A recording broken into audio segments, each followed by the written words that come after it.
We live. What's up, boys and girls?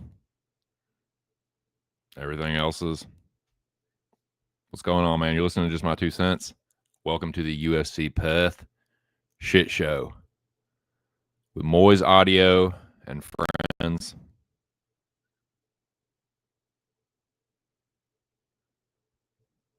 Spirit Bird.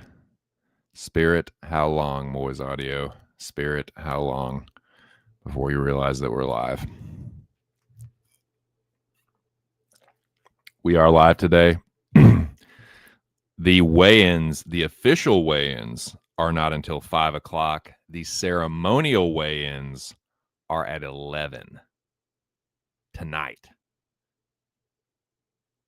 Weird time because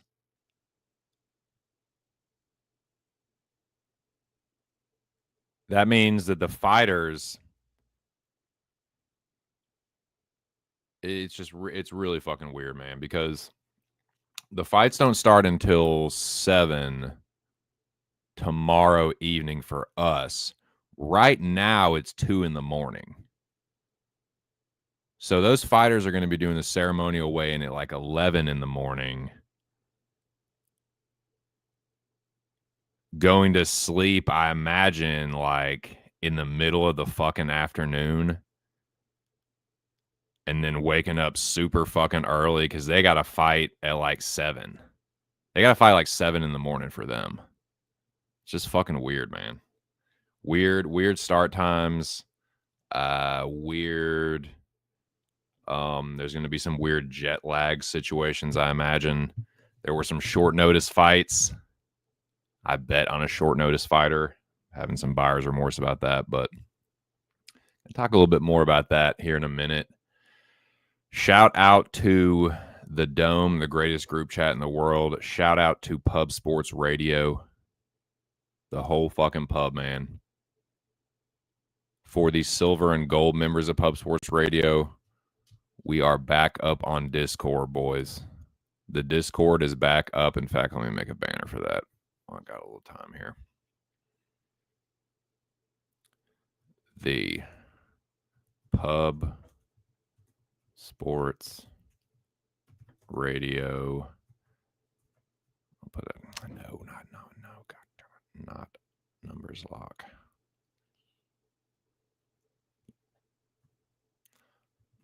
Discord is up.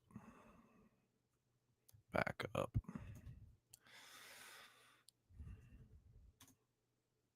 Silver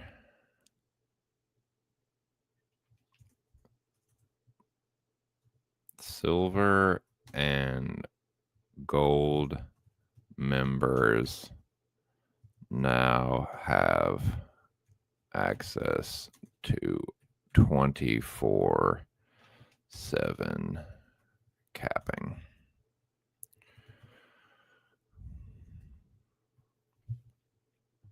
Discord back up, boys, for any silver and gold Pub Sports Radio members.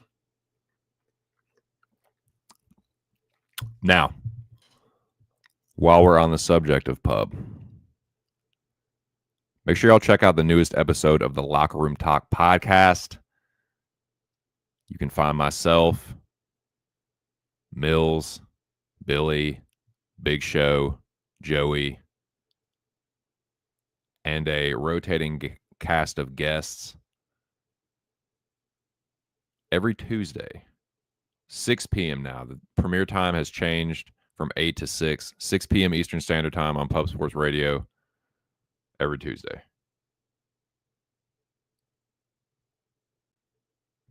The contest is up again. Sign up.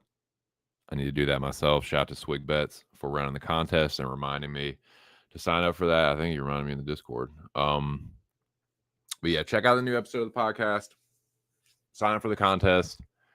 I need to make my picks on Tapology, but I'm going to give out my picks, predictions, and bets for this card. I'm going to drop the link pretty shortly. There's no weigh-ins, so don't need to waste time on that. No weigh-ins yet. Anyway, I think it starts at 5.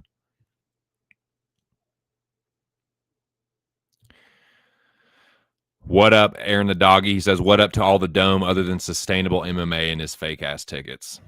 What up to you, my dude? How are you this fine Friday? Salutations. Shout out to the Aaron the Dog MMA fam.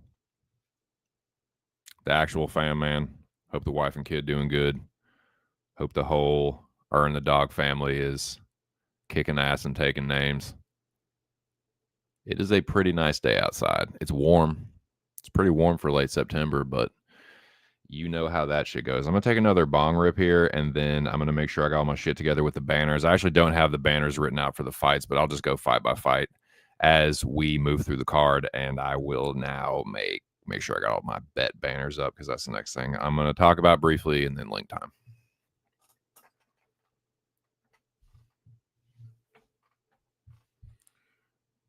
Banners. That. Oh, real quick. Yeah. Well, another thing I can do. Another thing I will do. Can and will do.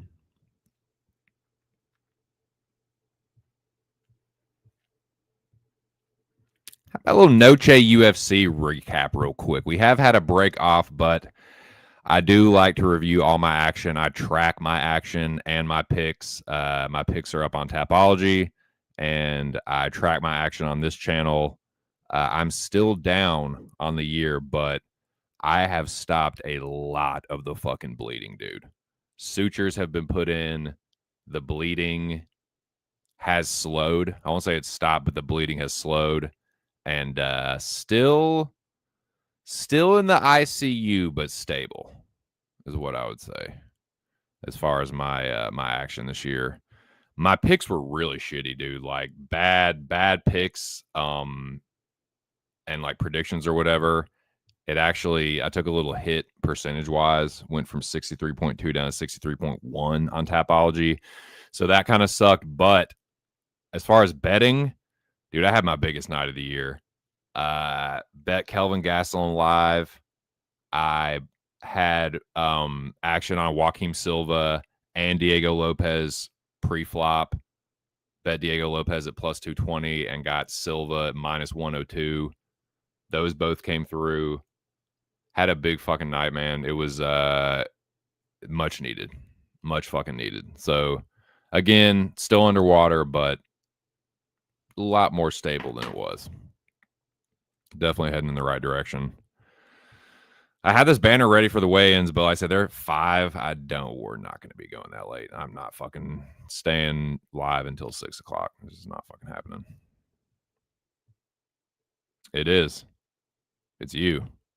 It's Joey DFS betting in my fucking chat.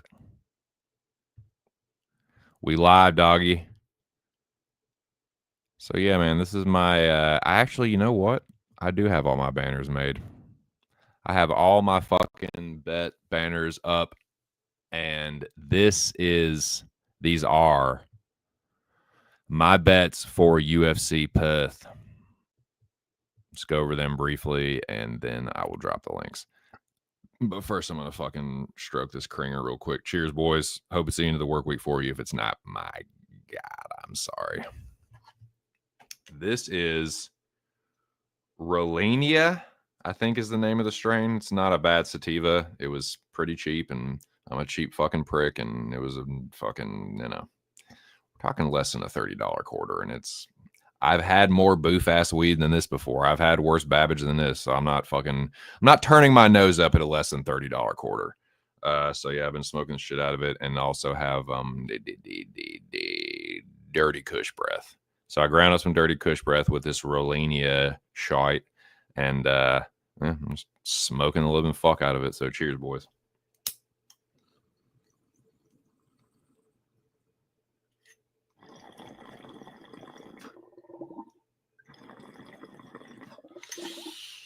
Oh, yeah. All right, here we go. But yeah, No J UFC kicked ass. It went down San Antonio, the headquarters of pub. Shout out to Southtown 101 and the proprietor, Jeff Slaughter. Lord Slaughter. Lord of the pub. All right, here we go. Avatar. We're talking Perth, boys. Western Australia. 12 hours ahead of time. Oh, yeah. How could I forget? No, you're right, Joey. Before we proceed, we must also recap. You in particular, my friend. It was just like, dude, we were just like kicking ass, and then I just like handed you the baton. And you just fucking took the last leg and just crushed the relay, dude. Fucking myself and that dude right there, that Braz Joey DFS betting, had a good night on Contender Series, man. Joey had a real fucking good night, but I did not lose. I had a winning night once again on Dana White Contender, on old Chicken Tender Series. Fucking I forget how to pronounce his first name. Magomedov. I'll just say Magomedov. Bet Magomedov as an underdog. He won very fucking quickly, and it was fucking tight. And then Joey was on that as well. And then Joey bet the Lithuanian Braj. Montas.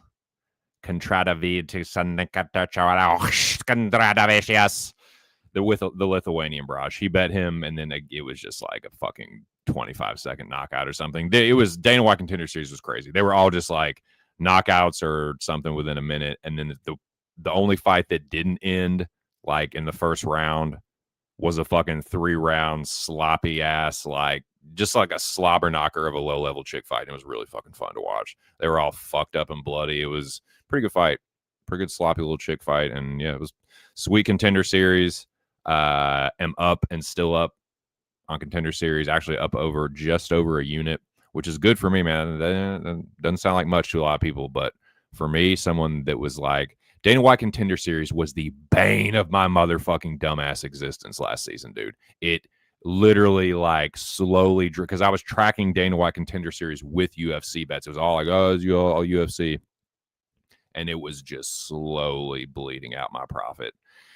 But this year, I'm actually tracking it separately so I can see how I'm doing on Contender Series compared to the rest of the UFC. And yeah, up over a unit. So looking to keep that going. And shout out to Joey DFS because, yeah, he bet the Lithuanian dude, and it was just smoke city. He just fucked that dude up. The fucking Serbian or whatever the fuck he was, Croatian, I don't know. Yeah, 6 out of 8, Bobo. That's tight. So yeah, that is the recap. These are my bets for Perth, boys. UFC Perth. Western Australia. I'm betting against Australia with my first bet. This one I'm having some buyer's remorse about. I mentioned betting on a fighter that's taking this on short notice. He kind of is and he kind of isn't.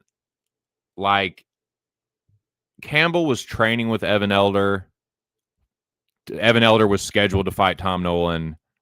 Elder had to pull out. Campbell steps in. So it's like he wasn't in camp himself for Nolan, but he was acting like Tom Nolan to prep Evan Elder for the Aussie. So I feel like that's a little bit better than what would be a normal short notice, like fly to Australia. Like, there's a lot of things going against Charlie Campbell in this fight, but I think one of the things that's not quite as bad as it normally, as a short notice normally would be on the other side of the world, is like he was at least like in the mindset of helping his buddy get ready for Nolan. So it's like he was helping him, you know what I'm saying? Like, I don't know exactly how it went down, but usually you bring in sparring partners and they're helping you with something like that. Like, there's like, I don't know. So hopefully that bodes well, or isn't like a huge red flag, or as much as a short notice red flag would be.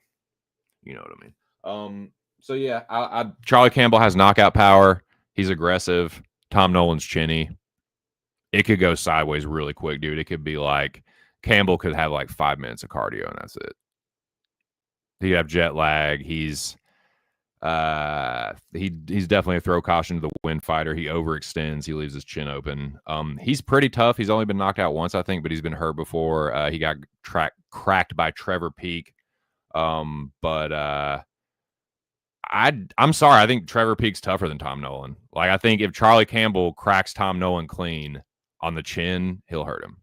I don't know if he'll knock him out cold, but I think he can wobble him. So Yeah, give me Charlie Campbell. I think he's a decent underdog, not like my favorite. I bet actually several underdogs, but yeah, I don't I'm having a little buyer's remorse. Like this is probably stupid. Like he's probably gonna might even hurt Nolan and then get finished in the second or something. But because he doesn't have the best cardio, and I worry about him in the latter rounds. But man, like Nolan is not some fucking like one punch knockout power having dude. Like he is a good striker.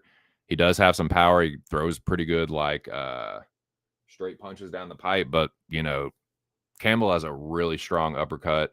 And if one of those overhands cracks Nolan, it is gonna hurt him. So yeah, give me Charlie Campbell there. Now this is the one that I'm really, really fucking regretting. And shout out Bo Jackson, shout out to the Dome. Dude, you are now with this bet that I'm about to unveil here.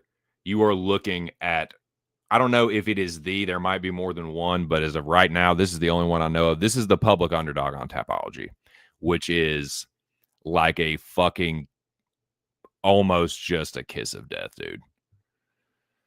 Louis Sutherland post juice, like he's not on the sauce anymore, or at least not as much as he was. It's very clear, but yeah, it seems like everyone's on Sutherland. I just feel like Tafa's gonna knock him out. Or he's gonna lose a split. Like he's winning every round, and then Tafa cracks him, and Tafa wins the split. So I don't know, man. I just feel like this one feels more doomed than any of the other ones. I'll say that. But yeah, I still think Sutherland has a chance to win. He's more well-rounded than Tafa. He has more of a ground game, but he might need to get it there. It's not impossible either. Like Tafa, like he does. It's not abysmal takedown defense, but he can be taken down. And once he does, man, he is a fucking guppy. And I think Sutherland can fucking, elbow his lights out, like choke him, get some ground and pound, like just rack up some GMP points. So I don't know, man. Give me Sutherland, but it's like, dude, I just feel a little remorse there. This is my official play for the aforementioned Locker Room Talk podcast. We have a slate that we put out that's tracked on Pub Sports Radio for the podcast for our bets for the show. And what it is like everyone on the show, including myself, have a unit to put towards whatever we want. We can make it 2 half-unit plays or 1 full unit play. It can be a parlay, a prop, 2 props, 2 parlays, whatever. You know what I'm saying. But my play for the week is Loma Lookboonmee, man. I feel like she's being overlooked. I am not impressed. I'm not as impressed with Alexia Dainara as everyone else is. I think she's a really sloppy, kind of shitty striker. And I just think she's a fucking overconfident, goofy bitch that comes out of the Amanda Hebus camp. And like I just think they're all weirdos and kind of head cases. And I don't know that she is like, I don't think Loma, whatever, is going to just fold on the ground like Molly usually does. Like, don't get me wrong, I think Tainara is going to be a little bit stronger. I think that she's the better grappler, but I don't think Loma's just going to get smoked. If she does, I'll eat crow and just fucking take it. But I don't know, man. Like, Lookboonmee is a much better striker. Like, this Alexia bitch, she can't really strike that well, and she ain't training with bitches that can strike that well. Like, they're just sloppy, goofy, like, grappling bitches. And I don't know if that's going to be enough against a chick that has this much experience. And, like, dude, if it's on the feet, she's going to get tagged. Like, I don't know if she's going to get knocked out, but she's going to get pieced up. Loma's a much better striker. Give me the more experienced,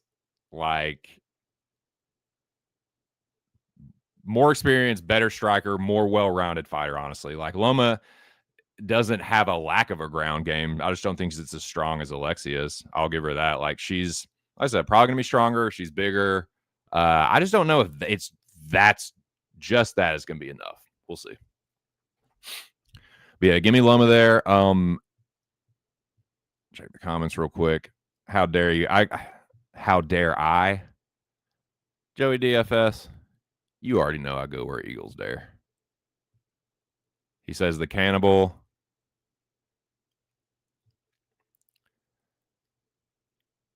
He is, dude. He is. He is fucking Timu Corey Sandhagen. Without the dude, Corey's tough though. Corey can take a punch now. Like Corey is fucking. He's a tough motherfucker. Like Corey Sandhagen has taken some motherfucking punishment from hard hitters, dude, and he hasn't been fucking like sparked out yet. So, yeah, but yeah, I know what you're saying. Stylistically, like offensively, yeah, he's like a Timu Corey Sandhagen. Dude, without the sauce, like it is such a fucking clear like before and after. You were on steroids here or performance enhancing drugs, whatever, and now you're not. Probably some anabolic steroids. We'll see. I don't know. Anyways, that is that. This is this. This is my, I can't say my Aussie parlay, but this is my oceanic parlay. I'm fading a couple area fighters. I'm backing a few too. To me, this feels like a card, given the very glaring lack of, Billy mentioned this yesterday, I think, the glaring lack of Adesanya, fucking Alexander Volkanovski, and Jack Della Maddalena, like basically the three most popular, like biggest fighters, former champion and two champions. Like, given the lack of that, I think the Australian fighters that are on the main card, I think they're kind of setting them up. Not like they're like total pushovers, their opponents they're fighting, but I think they're given matchups that they can win. Fighters I'm talking about are Jake Matthews, Jimmy Crute, and Carlos Ulberg. I think they're all going to win. I think they're all going to get finishes, honestly, but I could see one or two of them playing with their food or maybe having some scary moments and surviving and winning. But I think they all win. So I parlay Jake Matthews, Jimmy Crute, Carlos Ulberg, plus 152. This is my oceanic parlay. I'm fading a couple of the Lokes, but I'm going to back a couple too with this. Got a unit on it to win 2.5. See, I thought about maybe like I had a couple, like I had these fighters in some like I had Jake Matthews inside the distance. I could see him fucking decisioning Magny. So cash that out, and then I had one with Crute and Ulberg inside the distance, and just like Jimmy Crute, man, like I don't trust him to not play with his food. If he does, like, especially if he gets hurt, like I could see him just surviving and out grappling Erslan. I just think they're all like, I wouldn't say Magny and Reyes are necessarily levels. I just think Matthews, like being the younger guy and a good grappler, and Magny like looking 38, except for Mike Malott. Jake Matthews is so much more experienced than that, and like he's kind of coming into his own here, and I think it's gonna be too much for Magny here.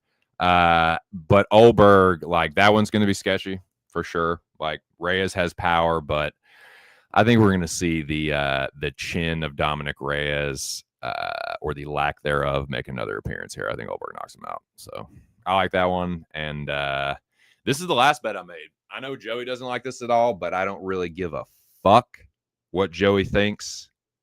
I'm just kidding. I do. I don't give a fuck what he thinks about this fight because I bet the other side. But I do care about what Joey thinks in general. I consider him a friend. So this is my last play. Snack Panther season, baby. Yeah, he might get knocked out. He might get stopped, but I don't think this Brando dude is like that much fucking better. I think they're about the same. This feels like a 50-50 to me. Maybe he loses a split. I think he's got power, though. He's got power, and I've seen him grapple. I have. I've seen him guillotine dudes. I've seen him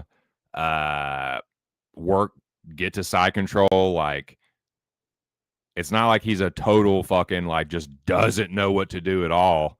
And again, like, yeah, he's not very experienced against a high level of competition, but I wouldn't exactly call the dudes that Brando has beaten world beaters. I would say they've both been doing some can crushing. So yeah, give me the dog here. He's got power. I believe he may not have gotten through. I might be thinking about somebody else that I was considering back. I might be thinking of Sutherland. Let me check this real quick before I talk out of my fucking ass any more than I need to or that I already do. Elijah Ellison. Taplogy. No, he has not been decision. All his fights have ended inside the distance. All of them.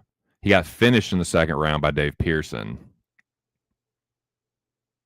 He went to a decision once in his amateur career and he lost. So I would probably give Brando the cardio edge, although like he has not gotten to decision either. He's a first round dude. Like he got finished in the like they almost have the exact same record. You know what I'm saying? Like they almost like they're very similar. He has fought. Let's look at Brando's record real quick, and then I'll drop the link. This is my last bet. Ricky Bachun, ever heard of him? He is actually doesn't have a bad record. He's 10-3 now. So that might be his best win. We'll see though. It's definitely not Kelvin Fetal, who is 15-18. Yeah, it's definitely not him. So yeah, my point is they've both been doing can crushing. Give me the fucking dog, man. I think he's got a shot to knock him out. God, Tumanako, Phillips 0-1, Orion Kenny 0-1. Yeah, he ain't done shit. 14-3, the dude he lost to. That's not bad, but it's like, yeah. And Ellison, it ain't much better. Like, just nobody. 6-3, 0-1, 1-1, 4-6, 3. I mean, he has like overall. Another thing, overall, Ellison has more experience, but against who? Exactly, no one. So yeah, let's fucking go, Snack Panther, dude. Let's fucking go. Now that is all my bets. 5 of them. Campbell, Sutherland, God. Loma, which actually I like that one. I like this parlay a lot, and I kind of like Ellison a lot. So yeah, let's go. Oh God. Gad. What's up, Cage? How are you? I mean, I should say how are you? How to get fucking RKO'd. Now, how are you? Post RKO. No, man, good to see you. Hope the fam is doing well. No worries. I know it's no worry. I know definitely ain't worried about you. No, I'm just kidding. I am. Please don't hurt me. A man with a woman named who's a part timer is a man with a woman's name.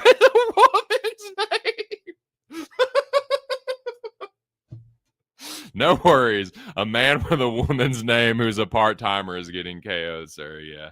I don't know what. I mean, I guess it's in fairness, it's as strong as me saying that Ellison's going to do it too. It's like neither one of them have fought anybody. This is the bum bash of the card. Let's just be fucking real.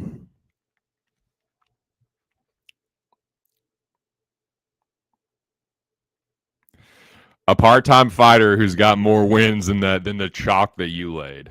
But okay, yeah, we can talk more about it.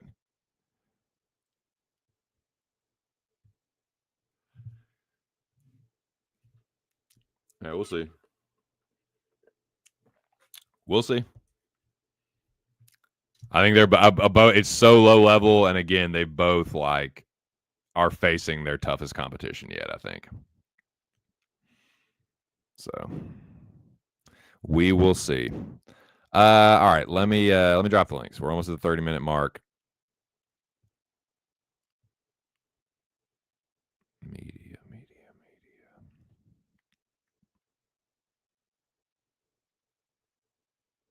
And I'm not going to talk too much shit, man, because I've been on a good roll here, but pride comes before the fall.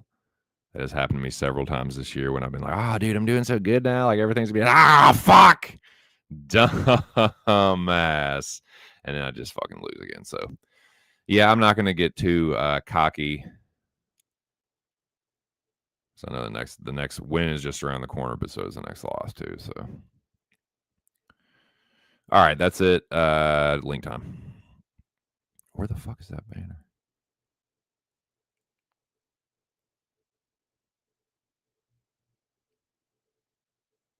Okay, here we go. Yeah, I got this fucking link to Moiz, dude. Here we go. Copy. Shout out to Joey and Cage and Aaron. Anybody else that came through that I missed.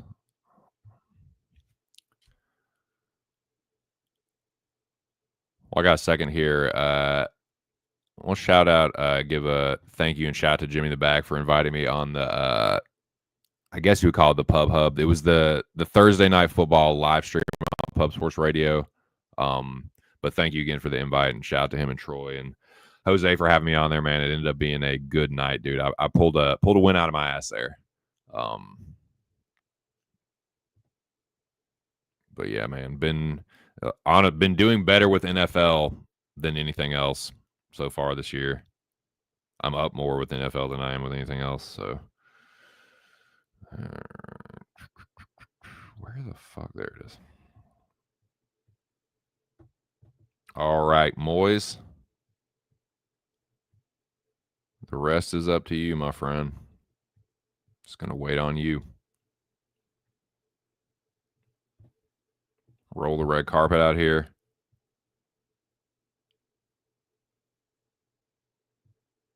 We'll get it ready to drop in the dome.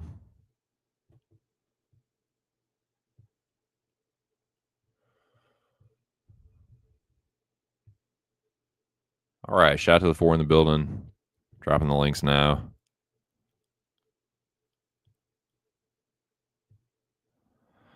I am Cage, my friend. I am down with UFC.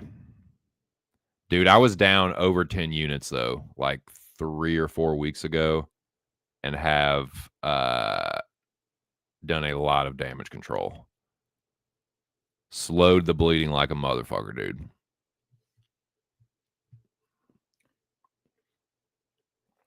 Like I could get reverse swept here and not be down as bad as I was a couple months ago, dude. So yeah, I've just been I've been betting a little bit more. I've been betting less scared, and I've been having more success. Just like with all the sports that I've been betting, like and it's really not all of them. It's really just like I stopped betting MLB for the season, so it's just been college football, NFL, and UFC, Dana White Contender Series too. Really, just those 4. But yeah, up. What is it now? Up 3.4 units with NFL. I'm down a little bit with college football, and I'm down with UFC. Up with Dana White Contender Series though for the first time ever. Nice. Yeah, I had Maserati, baby. Shout out to Justin McKelvey. Shout out to Stacks, man. Feels like me and Justin were the only 2 people that were on fucking Marvin Harrison anytime touchdown. Anybody else that wasn't, I forgot about. Apologies. But yeah, got the Maserati anytime touchdown plus 185, and then I had a same game. It was like Darnold 200 yards, Jackson 60 yards, and Maserati 30 yards. And then I was sweating that one, man. And that didn't end up cashing till like late in the 4th quarter. But basically, like comeback win for me in the 4th quarter, so to speak. And really for I guess it's not a comeback win for Seattle, but man, like Arizona was really trying to fucking win that thing at the end. But there he is. Let's fucking go, duder. Hey, I'm just waiting for I'm rolling the red carpet out for the professional here, the audio professional. Once he grabs the link and jacks into the matrix here, I will drop the link for everybody else, the pirate signal. Dude, me too, man. Me too. I thought it was about to be another one of those classic, like I thought I was going to go back and forth in overtime too. But yeah. I'll tell you what though, Jackson catching that huge pass that pretty much set Seattle up was what won me the night. So I will take that for sure. That was a lot of fun though, man. Yeah, Billy was there. Shout out to him, Gorky, Jose, everybody else was there, man. Oh yeah, was on panel with JT for the first time. Sweaty Butcher, shout out to him. Troy. Who else was there? Stacks for a little bit. Yeah, Stacks was on anytime touchdown for Harrison. Something else too. Can't remember. But yeah, thanks again to Jimmy, and yeah, looking forward to the next one. And looking forward to this card too, man. Looking forward to Moiz taking this fucking link. But I can't really bitch too much because I am very late, a lot, like hours late sometimes. So it just is what it is. But I will just continue to get high and fucking talk about whatever, the fuck we want to. UFC, football, whatever. But yeah, we back up on Discord. Check out the new episode of the Locker Room Talk podcast if you're still there, Cage. And yeah, become a gold member, Cage, at Post Sports Radio. Show that you really fucking care. You'll get access to the Discord. And you can bet 24/7. You can cap 24/7, Cage. It'll be fucking sick, dude. You can talk to me in the Discord, dude. Just think about how fucking sick that'll be. Billy will be there. Joey will be there. Whatever fucking sport you want.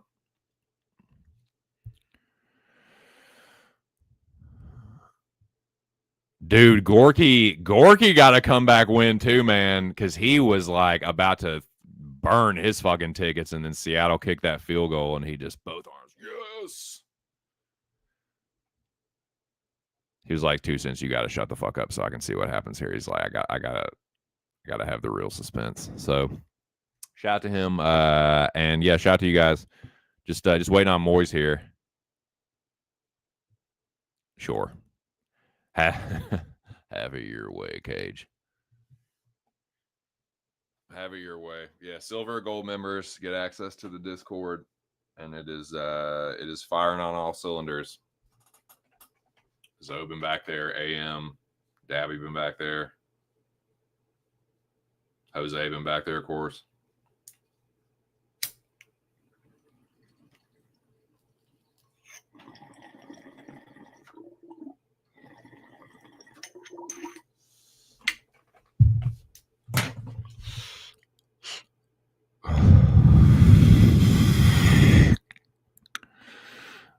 Right.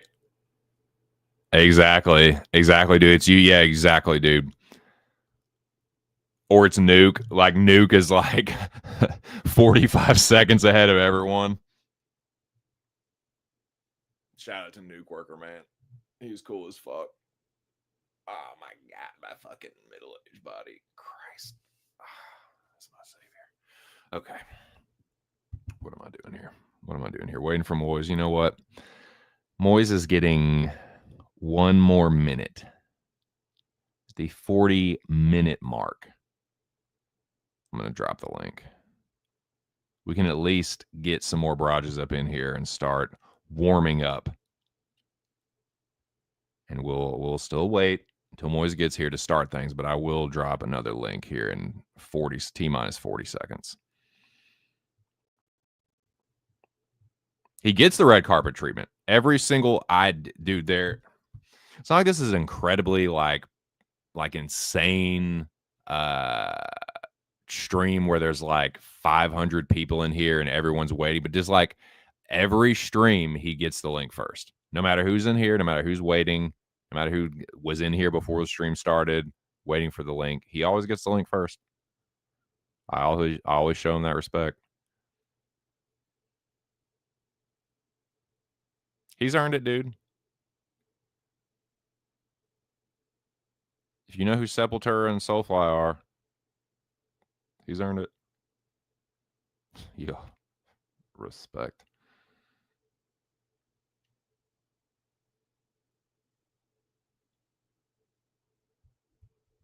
All right, I'm going to drop the other link, though. We're not going to start the show, and he did get the link first, technically, but I ain't going to keep Joey DFS waiting too much longer. All right, Joseph. Moy says, give me 5 minutes. It's all good. It is all good, dude. No sweat.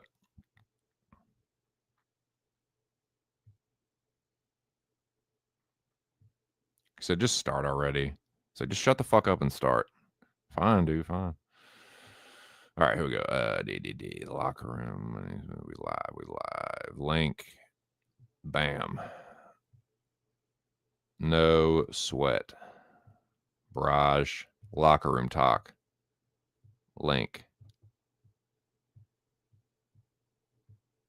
Bam.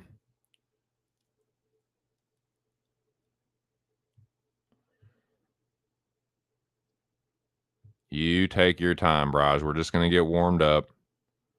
Do the little intro shit. Find out how everybody's doing. Find out how everybody's Friday's going. Dropping it in the shout out to the paid annual Mental Estate Weekly Company. Dare go to links.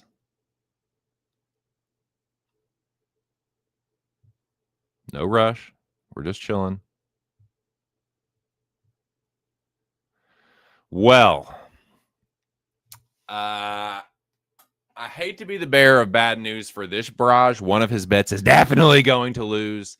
And it's one of the heavyweight fights we were talking about earlier. But all that aside, I am very pleased to welcome this gentleman onto the stream. He is a co-host of mine on the Locker Room Talk podcast and the UFC live streams on Pub Sports Radio.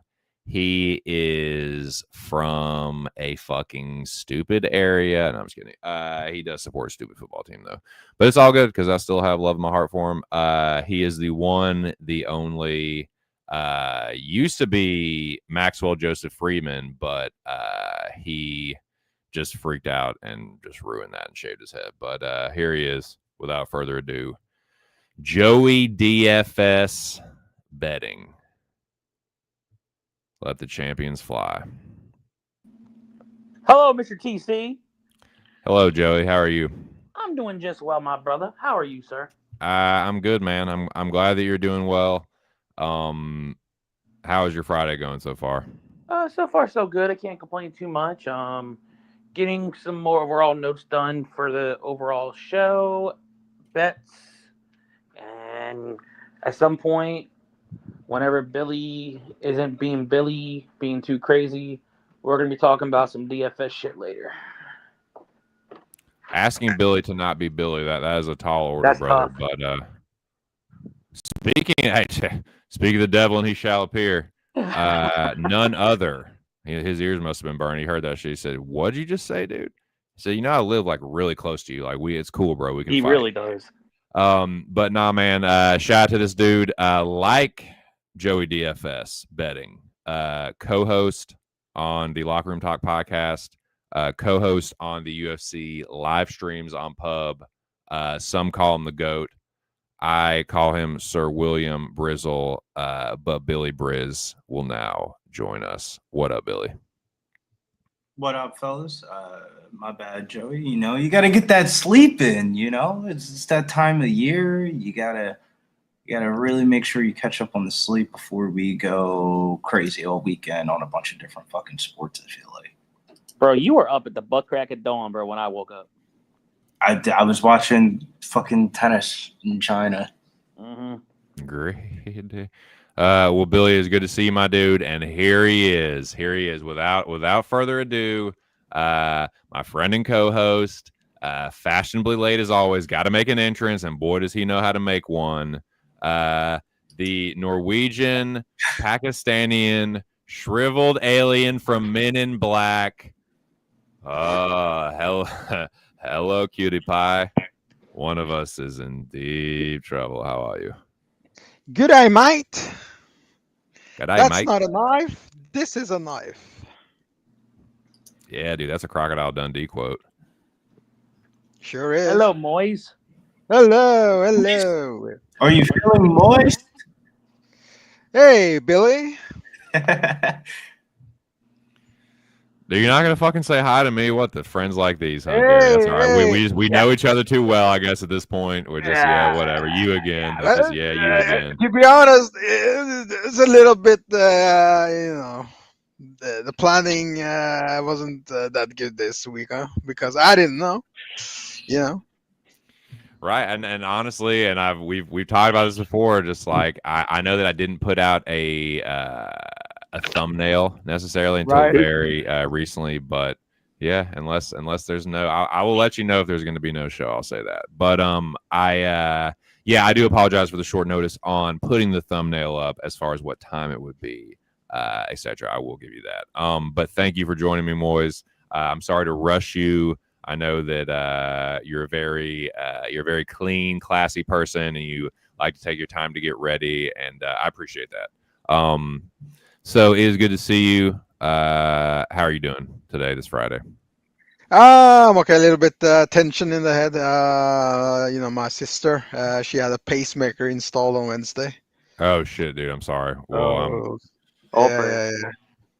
sorry about that. So no, she's okay. She's okay. So Good. modern medicine. So other than that, sometimes getting better with the exhaustion stuff. So Right on. yeah.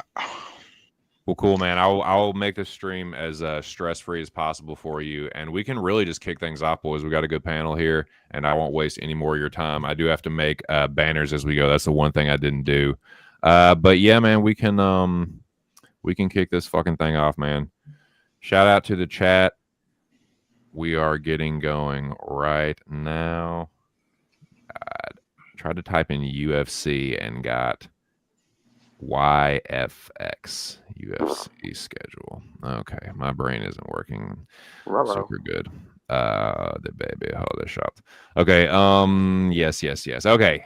It looks like the opening fight is the chick fight that I bet. You already know what side I'm on. I'm on the Thai fighter, Loma, but we can go around the horn, I suppose, in clockwise order. So, Joey DFS, what do you think about Alexia Thainara versus Loma Lubumi? We're going to be on different sides here. I am God on Thainara, but I will agree. I said it on Tuesday, and I'll even say it now.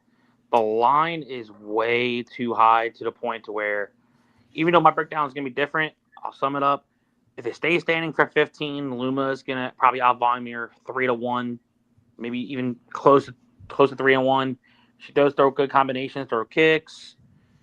When she does the offensive grappling on top, she can control, but we've seen against Estela Nunez, no relation to Amanda Nunez by any means. Good Lord. But yeah, what Thainara is going to do is she's going to try to throw heavy, close the distance, get in the clinch, and realistically try to big sister, meaning take her down, hold her down, show her why there's, as Billy would say, there's weight classes for a reason, people. And unfortunately, the UFC doesn't have a 105 weight class because Luma would be perfect for that weight class.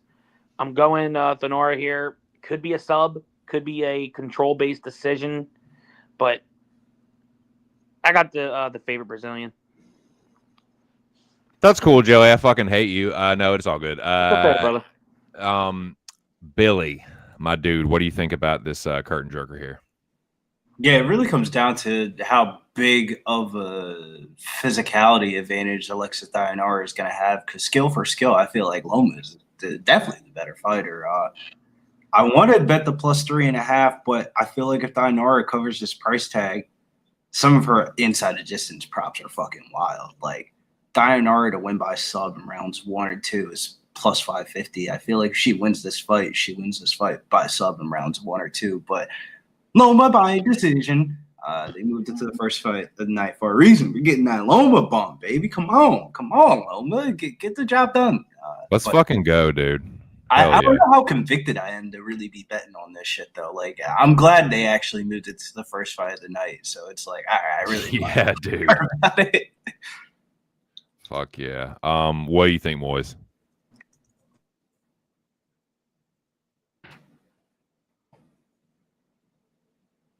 I got Thainara by rare naked choke. Huge wrestling upside, grappling upside, judo upside, 6-7 inch reach advantage, more volume. So it's a bad matchup for Loma.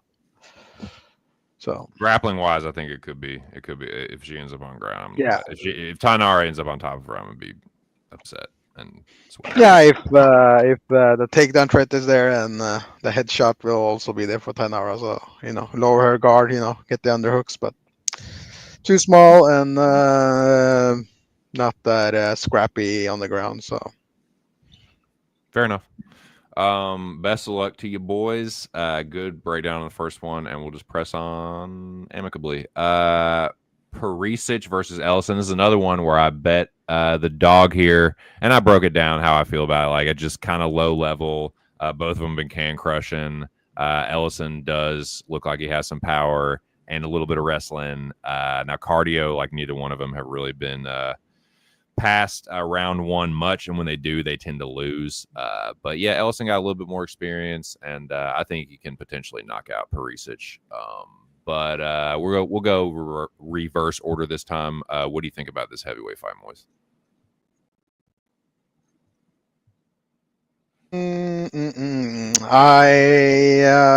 I'm gonna pick the Australian New Zealand guy by ground and pound. There's some size difference there, so he likes to trip people and start working for half guard. So I guess that's the way to go for him. Round one TKO ground and pound. Shaka bra. Nice. What do you think about this one, Billy? Yeah, I'm kind of with Moiz. I kind of was staying away, but then the more and more you kind of dig into this shit, there's just too many, like, all right, they're stroking this Pepper guy. Like, this fight was supposed to be on Dana White Contender Series. If this fight was on Dana White Contender Series, Prepelic would probably be like minus 300, not even minus 210. Secondly, this fight, he opened up as an underdog, went towards a favorite. If he covers this price tag, it's probably a round one knockout at plus 170. The biggest thing for me is, like, Brando's fucking 6'5". The other dude's barely like 6'1", maybe, if that. So it, like, just right then and there, like, I just don't think he's going to be able to. There's just going to be one big car crash in the beginning of the fight, and I don't think that Ellison's going to be able to fight through it. City kickboxing, prelims, yeah, this seems like some scripted bullshit. Yeah, it could be. I could just be falling for a fucking dog trap here, but yeah, I get why Perisic is the favor with the city kickboxing and all that. And he is a big dude. Like, he's going to be a lot taller. But yeah, we'll see. What do you think, Joey?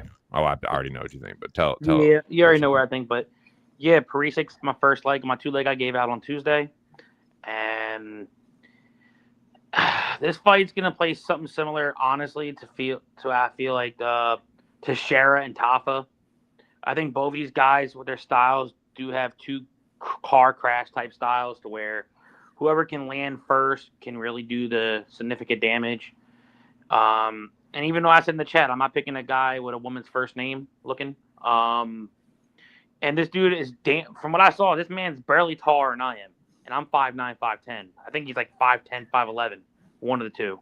He's 6 feet tall. Stop it. Stop acting like this dude is a fucking midget. that. I know. Look, I know that the other guy's taller, but he's not he's 6 feet tall. He's a short little bastard, and I know he used to be a cop. You're a short little bastard compared to him. He's not short. You're shorter than him. Like these big fucking towers and shit. But yeah, I think Perisic's gonna get him out of there early, and I think they moved it to UFC Petri for a reason, to get this guy's name out there, because he's a good kickboxer. He had good kickboxing fights before transitioning. And I think he's going to get a round 1 KO. If you really dumb it down, it's just fuck 12. Am I right? I mean, guy used to be a former cop. Fuck this guy. Yeah, I get it. But best of luck, man. I know y'all are invested in that one. So, and that was the last bet I made. So I'm not banking my car. And it was just like, I kind of had a feeling. I was like, man, I feel like he could be like, it's pretty low level. And yeah, Contender Series, like, it just seems like with Contender Series, these heavyweight fights go one of two ways. It's like the dude either crushes him or a big underdog will come through and fraud check a guy. But yeah, I don't know. Might go sideways here. We'll see. But we can. I think everybody went on that one, so we can now go to Montague and Luana Carolina. I'll make mine quick here. I passed on this. The pick is going to be ever so slight lean to. I'm actually gonna pick Montague. I thought about Carolina. I thought it was crazy. And shout out to the Locker Room Talk Podcast and Big Show and Billy with the segments. Like, I thought it was crazy that Carolina was such a big dog, but like thinking about it now, it's like they're trying to set Montague up. They wouldn't give her someone as experienced like this if they didn't think that she was going to win. So she'll probably out grapple her, probably end up subbing her, honestly. But yeah, it's not something I feel super confident about. Like I've seen like this go sideways, like I was saying with the other one. I've seen it go sideways before with a debut like this. So yeah, get slightly into Montague, but I don't want anything to do with that chalk. Billy, what do you think about this dude? Love me some Michelle Montague, man. Ooh. Things I would do it to you.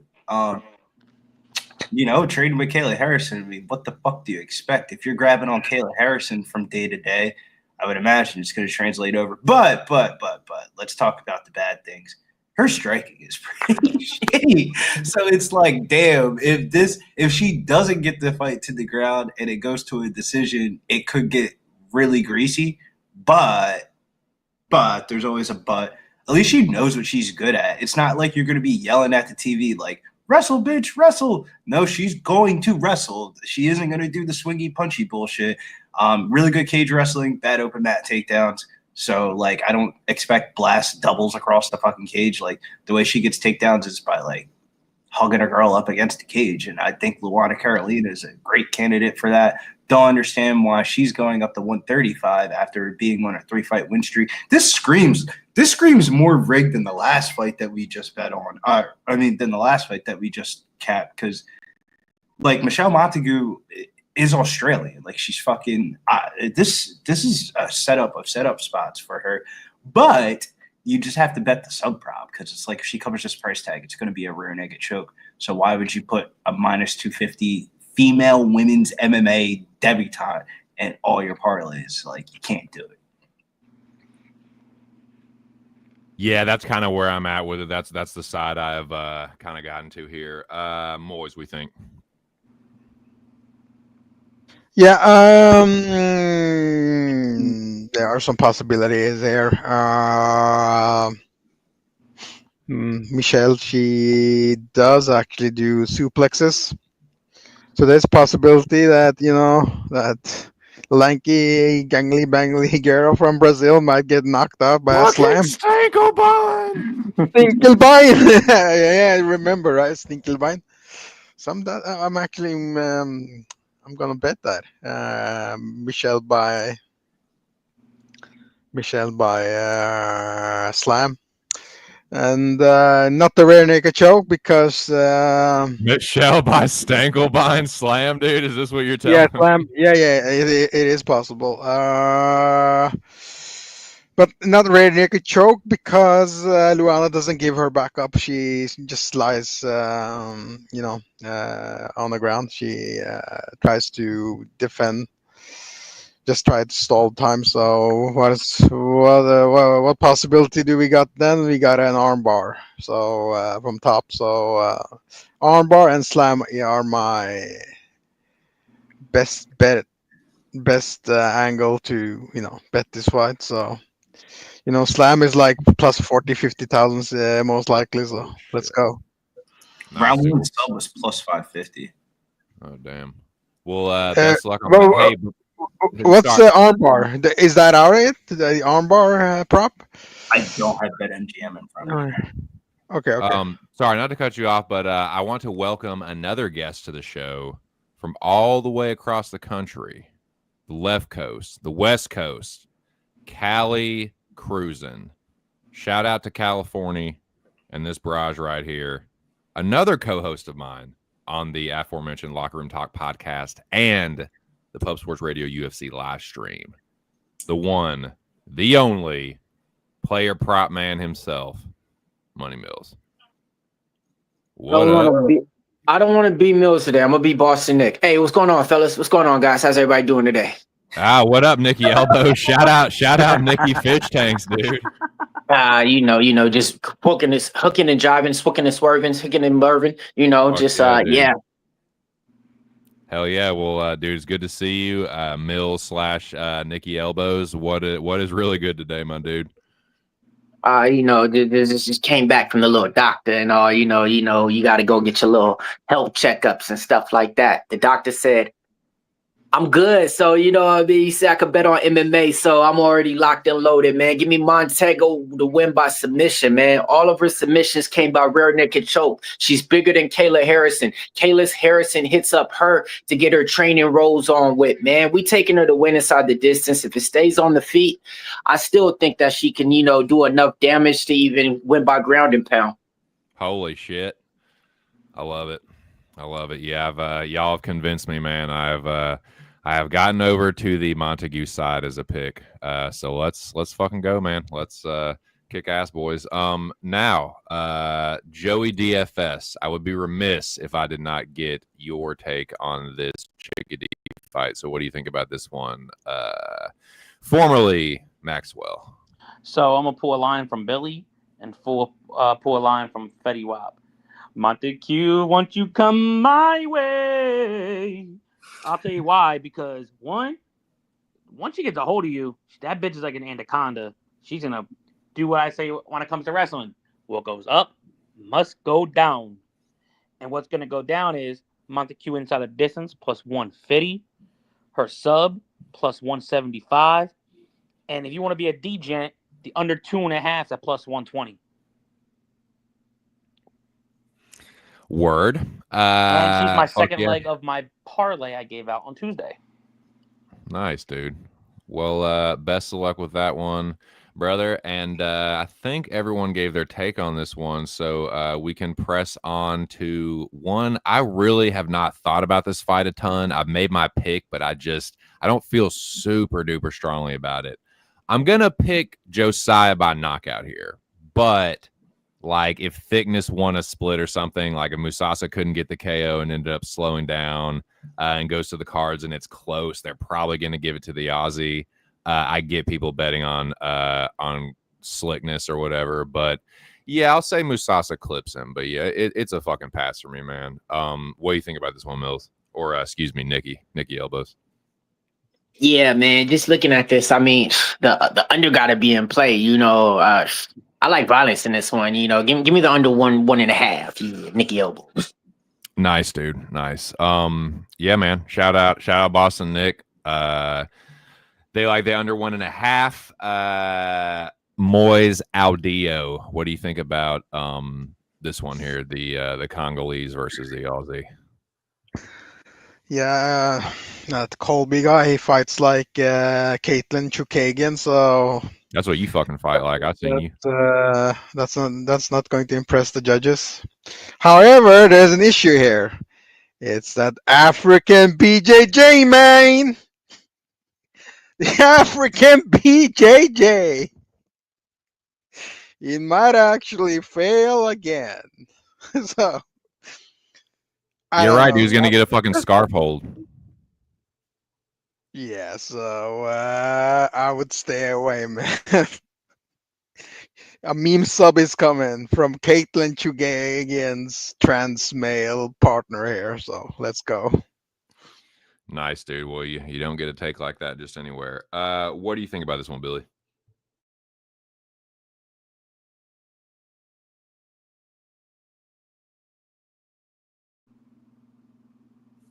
My rule tells me that when somebody goes from minus 800 to under 200, you should bet them.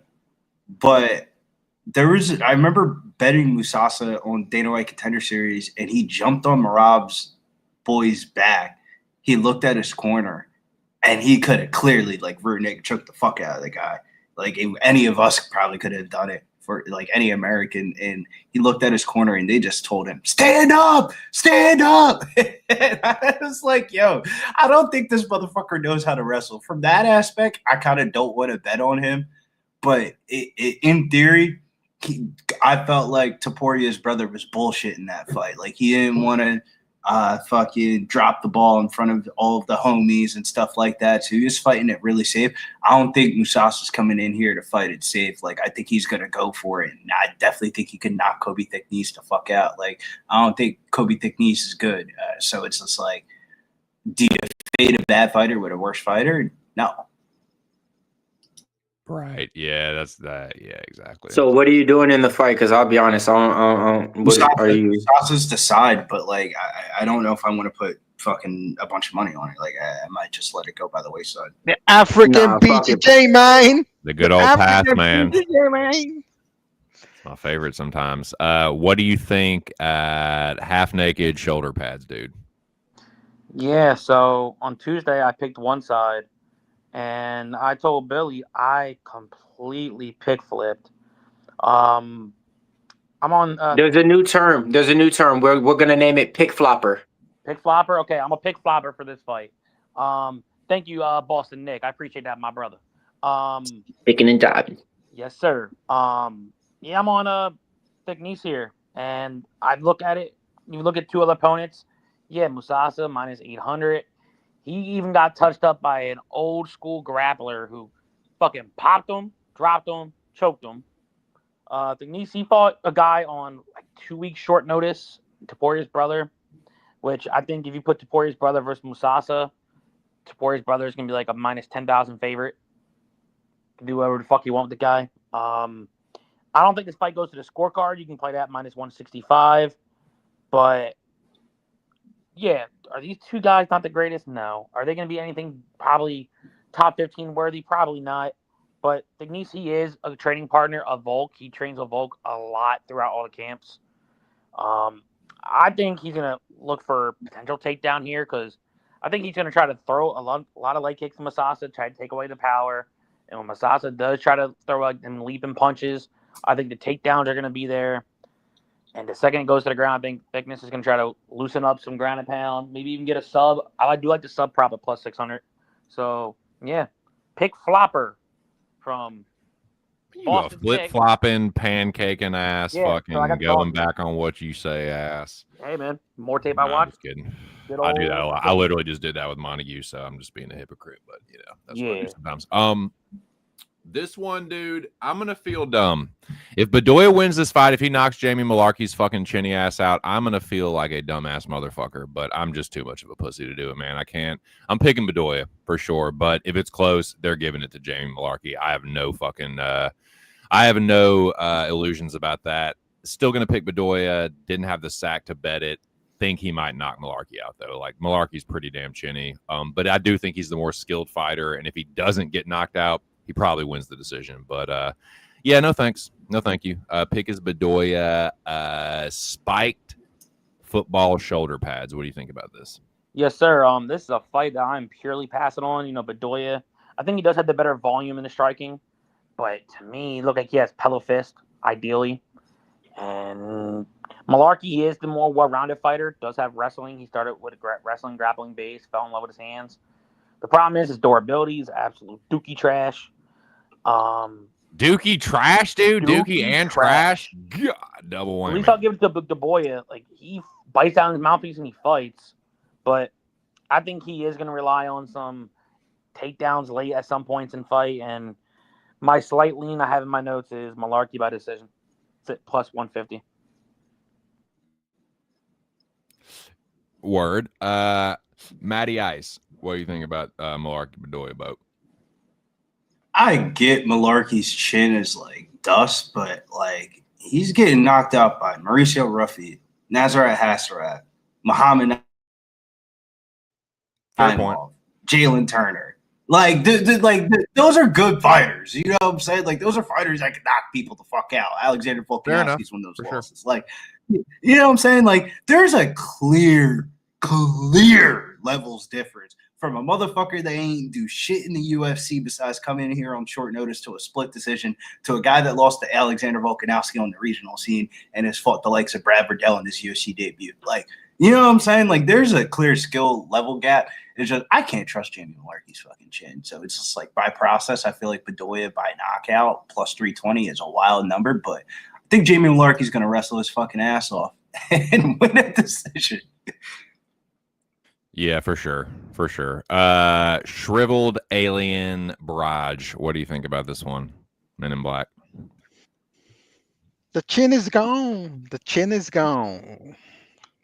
That's all I'm gonna say. He's been knocked out 7, 8 times now, I guess. More like 56, but you know. Jamie he's got- Malarkey.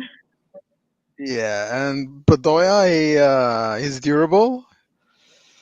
And yeah, give me Bedoya by round 3 KO. I want to join you on Accumulation. that island so bad, but I'm just too pussy. Mills, my dude, or excuse me. Nicky Elbows, my dude. What do you think about Jamie Malaki and Rolando Bedoya? Yeah, no, I'm Mills on this one, man. Yeah, man, Billy had a good point on that one, man. Everybody that Malarkey got knocked out by can knock anybody out. Now, when it's all said and done, throughout that little span, he got knocked out like 3 times, I want to say, within like 8 or 9 months. That was just a bad look on his whole team. Before that, though, I know you had people that was betting him against Jalen Turner, thinking he's gonna rustle him, he's gonna do this. So now I'm getting him right. I'm pretty sure y'all did, or people did. So now you're getting them at a -110 to pick them. And I picked him, man. Give me Malarkey to get it done in here. Bedoya ain't nothing special. But for me, I just look at it as the price tag play. If he was -130, -145, I wouldn't even look my way.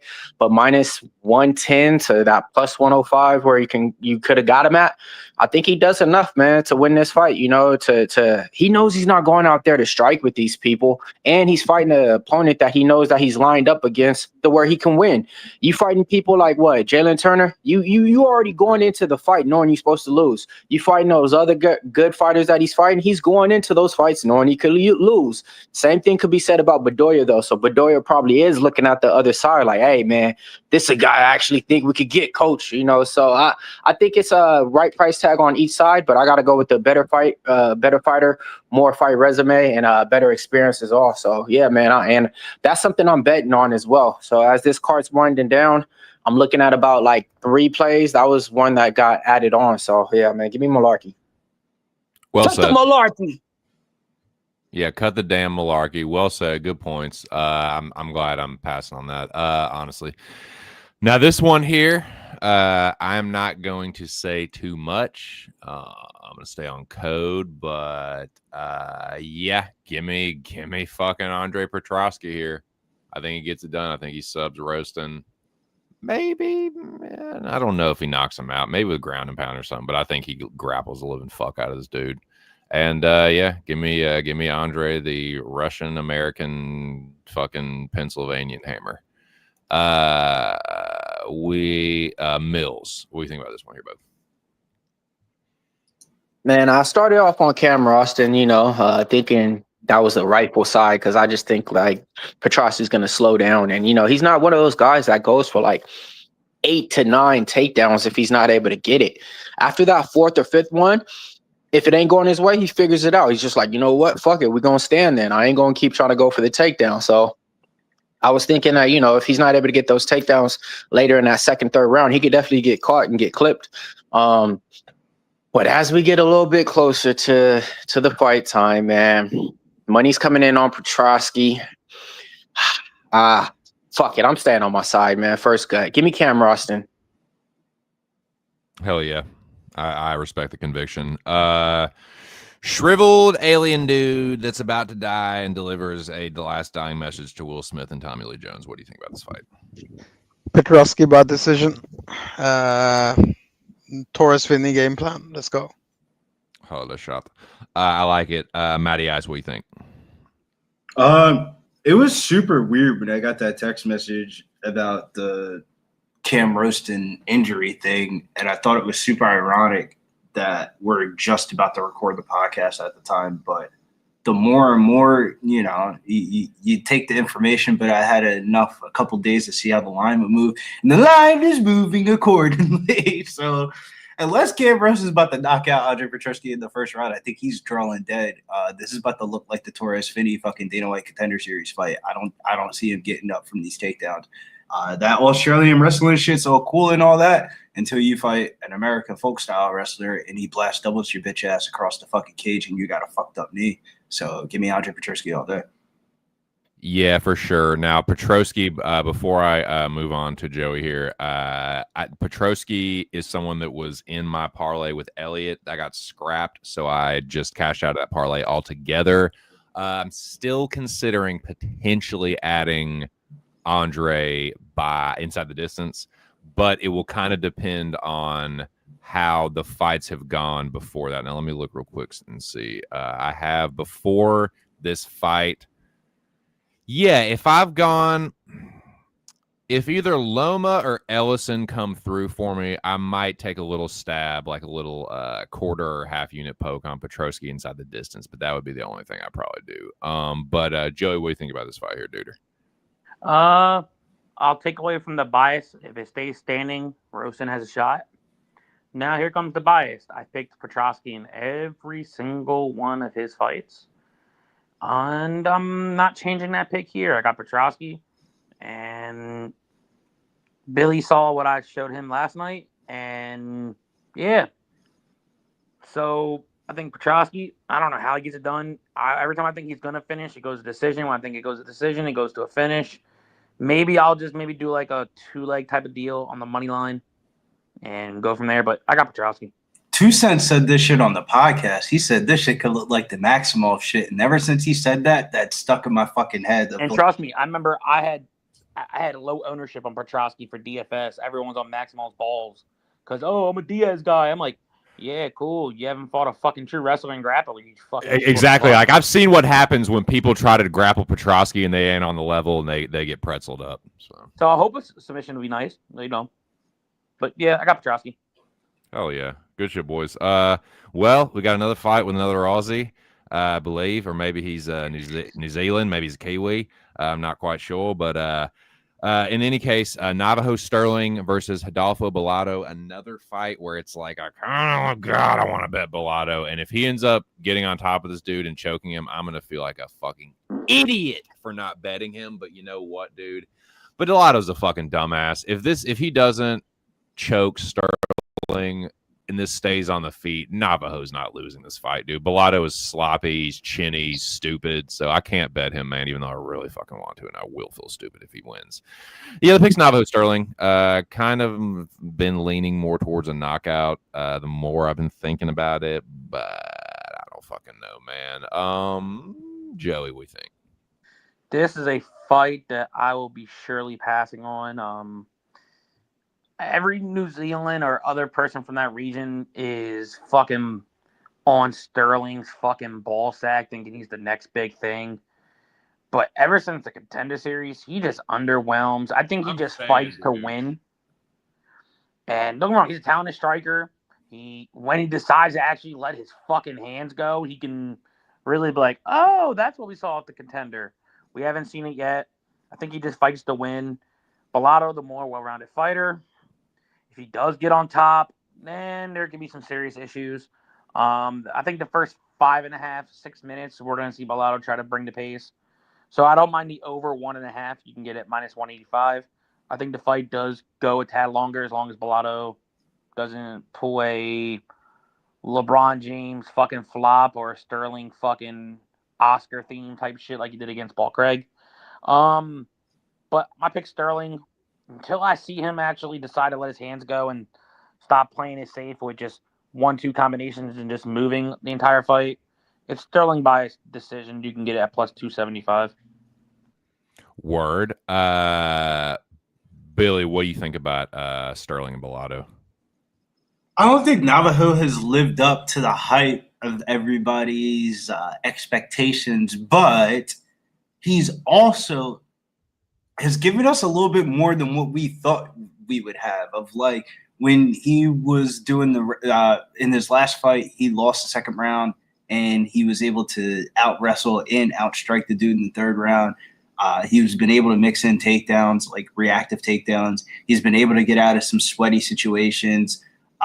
So I can't hate on the guy. Like from the process of like at -250, you've been in some sweaty ass moments and you came through for your boy, and now you're fighting Rodolfo Bellato, who's like, there hasn't been a Rodolfo Bellato fight where he hasn't gotten like a scary what the fuck moment. And if that's the case, then that scary what the fuck moment, I think Sterling takes advantage of it and he ends up knocking out Bellato in rounds 2-3. But the only thing that's scaring me is this is the prelim main event, and I would imagine this has to be like a huge parlay swinger for the night of like Navajo Sterling and Michelle Montague are the same exact price tag, and the public sentiment between the two is completely different. Yeah, I feel you, but what you said about that knockout, I'm kind of feeling that Sterling could knock him out as well. Moiz, what do you think about this one, duder? I got Sterling by KO. Bellato Chinny, great actor. Mhm. Yeah, I think he runs out of luck this time. Watch out for the no contest.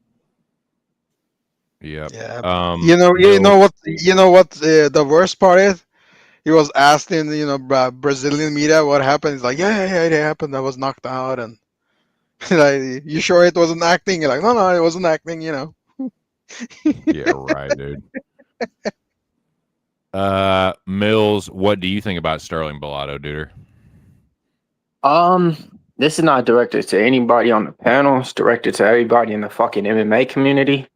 Why does everybody keep saying if Bellato gets on top of him, it's over? I'm sorry. Can you guys tell me how many submissions he got or something, or what he did to the people on the ground and pound? 17,000, dude. He gets one every. Because I haven't looked or anything, but I mean, I'll be honest. I heard that more than I heard anything today, and not even all week. Just if Bellato gets on top of him, it could be over. And I'm like, what are we doing right here? Like, what? Like, when was that ever his key to victory, to beat everybody? And when did we ever see Navajo Sterling just lose when he got taken down? So I mean, goddamn, man, invest in more shit instead of capping like off the card like that. Because goddamn, if y'all doing that, I got some Skittles that I could sell y'all and they'll grow y'all $1 million tree.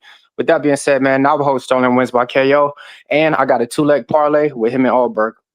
The problem is you have these these guys who do large bets, like thousands of dollars, right? So they make up this narrative and start believing it so much it becomes true. Like, oh, Brian Zercher, he's training with Islam, he's training with Khabib. Oh my God, he's one of them. The truth is he was just making the morning lattes for Khabib and halal Mexican food, and that's all Brian Zercher did in Dagestan. He can't even speak Russian. Well, what the fuck was he doing there? So it's the same shit every week. He plays large bets, like thousands of dollars, and then have to tell themselves any form of narrative justify the means. So nice. Well, that's the same air with Bellato is going to take him down. You know what I'm saying? Yeah, right. Shut the fuck up. So yeah, Mills and Moiz reading us the riot act. I love it. Yeah, I believe everybody went on that one. Nolan versus Campbell. I got to bet on Campbell. I think he can knock out Tom Nolan. I really don't like the short notice, but I do kind of banking on the fact that he was helping Elder train for him, so he's not totally like coming off the couch. That being said, yes, Nolan cardio edge, probably like overall process edge, but Campbell's dangerous. He's a pretty decent grappler in his own right, and I think Nolan is just kind of chinny and a little. I'm not quite as high on Nolan as everyone else is, and I think people are kind of counting Charlie Campbell out a little bit here, and I think you could knock Nolan out, so I bet him to do just that. Campbell plus 126 for me. Mills, what do you think? Yeah, man. I like your bet, man. I do like your bet. I do think he'll have ways to get this fight down to the mat just by listening to his corner. They're gonna be yelling at him, throughout the rounds and stuff. He got some fighters that's probably gonna be there too as well. I like Charlie Campbell, but I just think Tom Nolan, man. I just think it's like this too. These people, man. Tom Nolan's chinny, nigga. He got knocked out by Mata.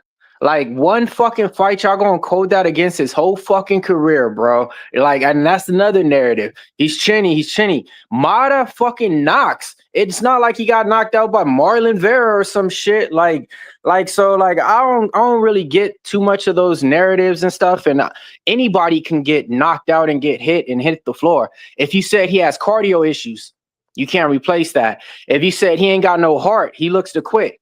You can't replace that. People get hit and people get dropped. And guess what happens when they get dropped? They get back up and still fight, man. I think Tom Nolan's going to do enough. I think he's going to use the launch knees, keep the range out there. And I think he's going to get a late round finish in this one. I think it's definitely Tom Nolan late. And I think that, yeah, he could, if it's anybody getting the knockout late, I think it's going to be Nolan. If it goes to the cards, it is absolutely going to be Tom Nolan.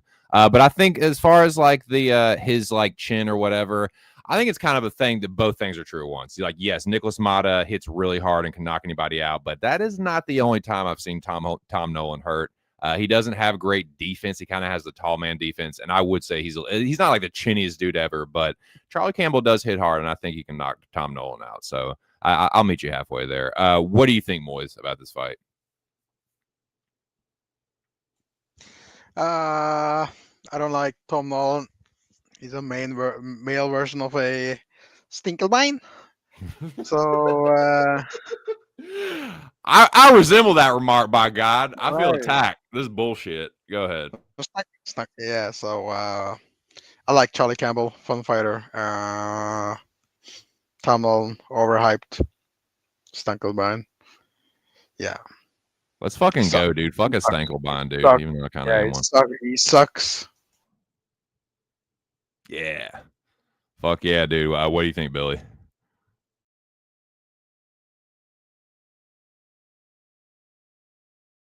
I get bad juju vibes from fucking Tom Nolan, but this is a tough spot for Charlie. I think he has all the skills to win the fight, though. I'm gonna pick my boy Charlie Campbell. I don't know if I really feel convicted on betting on it. You know, Australian open up main card. You're giving a guy on short notice. You wish you would have had Evan Elder, not Charlie Campbell, though, because Charlie Campbell's a fucking dog, man. Ever since that Chris Duncan fight, he don't be fucking around with people no more. He don't be letting them just fucking get back in the fights. When he sees that door for a finish, he's gonna close it. And like, if you just compare, like when he fought Alex Reyes, he fucking smoked that dude in like 2 minutes. And when Tom Nolan fought him, he fucking jabbed him to a decision. So it's just like, I got to pick Charlie. Not an MMA math guy, but you got an MMA math there. I think there is a power advantage on the Campbell side. What do you think? Yellow fucking shoulder pads. And if you don't know, this is Charlie the Cannibal Campbell, sir. So I want you to understand that real quick.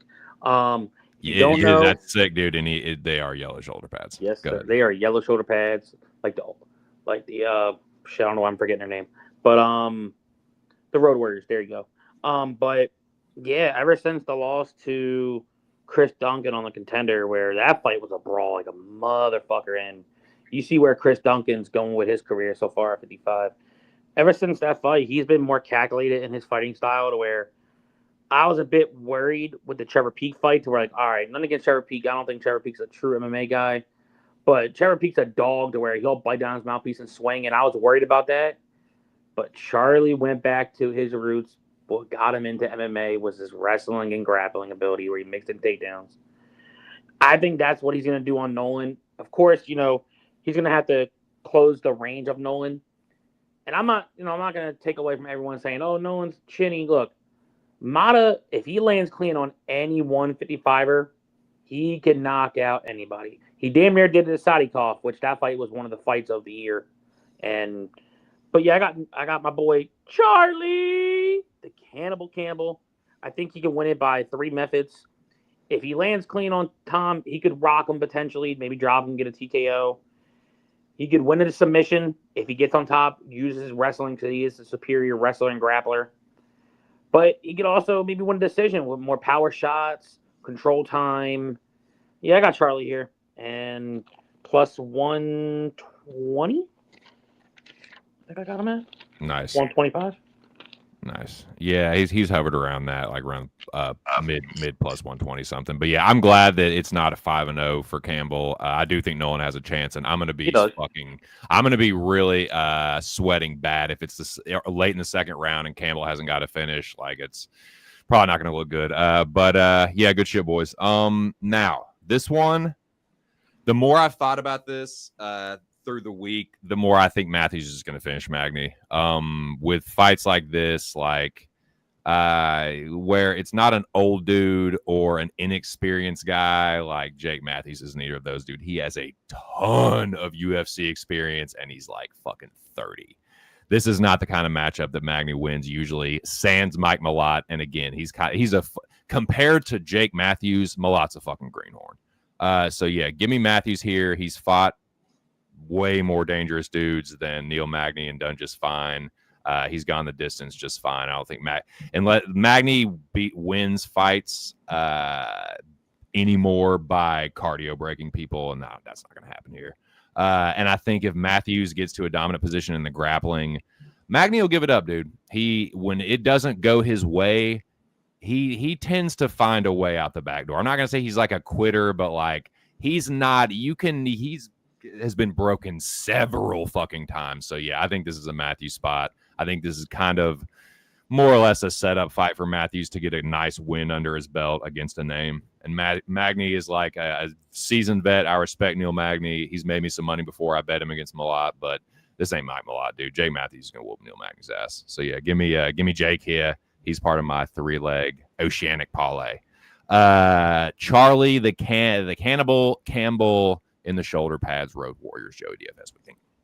Yeah, these are actually two of my unknown guys at 170 who I've made good money on. I've been a Neil Magny guy since the Ultimate Fighter days. I've been a Jake Matthews guy when he got into the UFC off his little season of tough overseas. And I remember telling people, play Magny over Zaleski. And what happened? He put that old fuck down. I remember TC and I were on Matthews versus Cheaty. I was like, if he wrestles, this fight's fucking over. Guess what? He didn't have to wrestle. He backpacked him and he got the submission. One thing I've noticed for Magny fights, when fighters start to clinch with him, Magny finds ways to win. Don't clinch with him. It is a sign. Do not clinch. Mike Malott clinched too much. Magny got on top and tired old boy out. Zaleski was fucking him up with leg kicks. Zaleski clinched with him. Magny took him down, fucked him up. If I'm Matthews here, I think he can potentially TKO him at some point. If he uses in and out boxing, when he does get his rhythm in range, he does have good combinations, makes his head to body. I'm going Matthews here because I think Magny's, I don't want to say he's washed because he's really not, but this is a win to where like you're like, all right, Matthews entering his prime. He's been in the UFC before the kid was old enough to drink. He's 31. I think he's really going to really evolve his game even more. You beat a gatekeeper like Magny at 170. You can get a little push up to an extent. Maybe one or two more fights away from a top 15 guy, depending on the overall God schedule damn, time. is this the Joey DFS podcast? What the fuck? Hey, man, I want to give people some good insight, man. That's what I got to do. Mr. Boston Nick down there, I apologize. But, yeah, I got Jake Matthews. I don't know by method, but I got Matthews winning. Yeah, it's like I look at fucking Magny's like the Jeff Neal win. That's a legit good win, but it was also when Matthews was on the right side of 35. You know what I mean? Like that's a few years. That's almost 5 years ago now. So like the Griffin fight, he probably should have lost that. The Rowe fight, he probably should have lost that. You know what I'm saying? Like he won those based on grappling and controlling. And the current criterion where damage is king, like he should lose both of those. And then his only other wins besides that are Malott and fucking old man Zaleski. So yeah, I like Matthews here a lot. And I believe everybody went on that. I tell you what, Joey, since I didn't go, man. I didn't get to get my long cap on it. I'm sorry. Yeah, I apologize. It's all right. It's just Joey just took up the whole show, so he just wanted to, it's all good. I gotta mess with y'all when I can. So look, man, I got a new age capping on this fight. I took a picture with Neil Magny So I'm betting on Neil Magny. Nice, dude. I like that angle, dude. That's if he wins, dude, you have got to say that is the fucking reason why. I took a picture with him, dude. He's gonna fucking win. Like, he's cool. I'm friends with both on Facebook. I love it, dude. I love it. Now, did I skip over everybody pretty much? Did Billy and Moiz, did y'all go on this one? I mean, you know, I didn't go, but I'll pick nobody. Pass. Nobody? Okay. you know, I'm gonna say Jake Matthews all day here in this spot. However, I don't know where I'm ordering him in the parlay of like. I remember I was saying this to Big Show on the show. That shit was at like minus 450, 500, and now it's at fucking minus 380. Either the books are taking a lot of Neil Magny bets, or they're like, this line doesn't make sense. I thought it would go up higher, not go down $2. Yeah, it's weird, but yeah, I think it's a Matthews spot. Now Jenkins Tavares, I'll make this quick for me. This is another fight, kind of like Musasa and Thickness, where I just didn't think about it too much. I didn't tape it. I knew I wasn't going to bet it off the rip, so it was just like it wasn't in my mind at all. The pick is Jenkins. If it's close, it's going to be Jenkins. Tavares could knock him out, I guess. Ramon is a good boxer, but Jenkins is a pretty good striker too. Like, he's pretty well rounded. He's pretty tough overall, and yeah, I think it's Tavares is going to need to finish. I don't think he gets it. Give me Jenkins, potentially late finish, but I'll say Jenkins this-ish. Mills, what do you think about this one?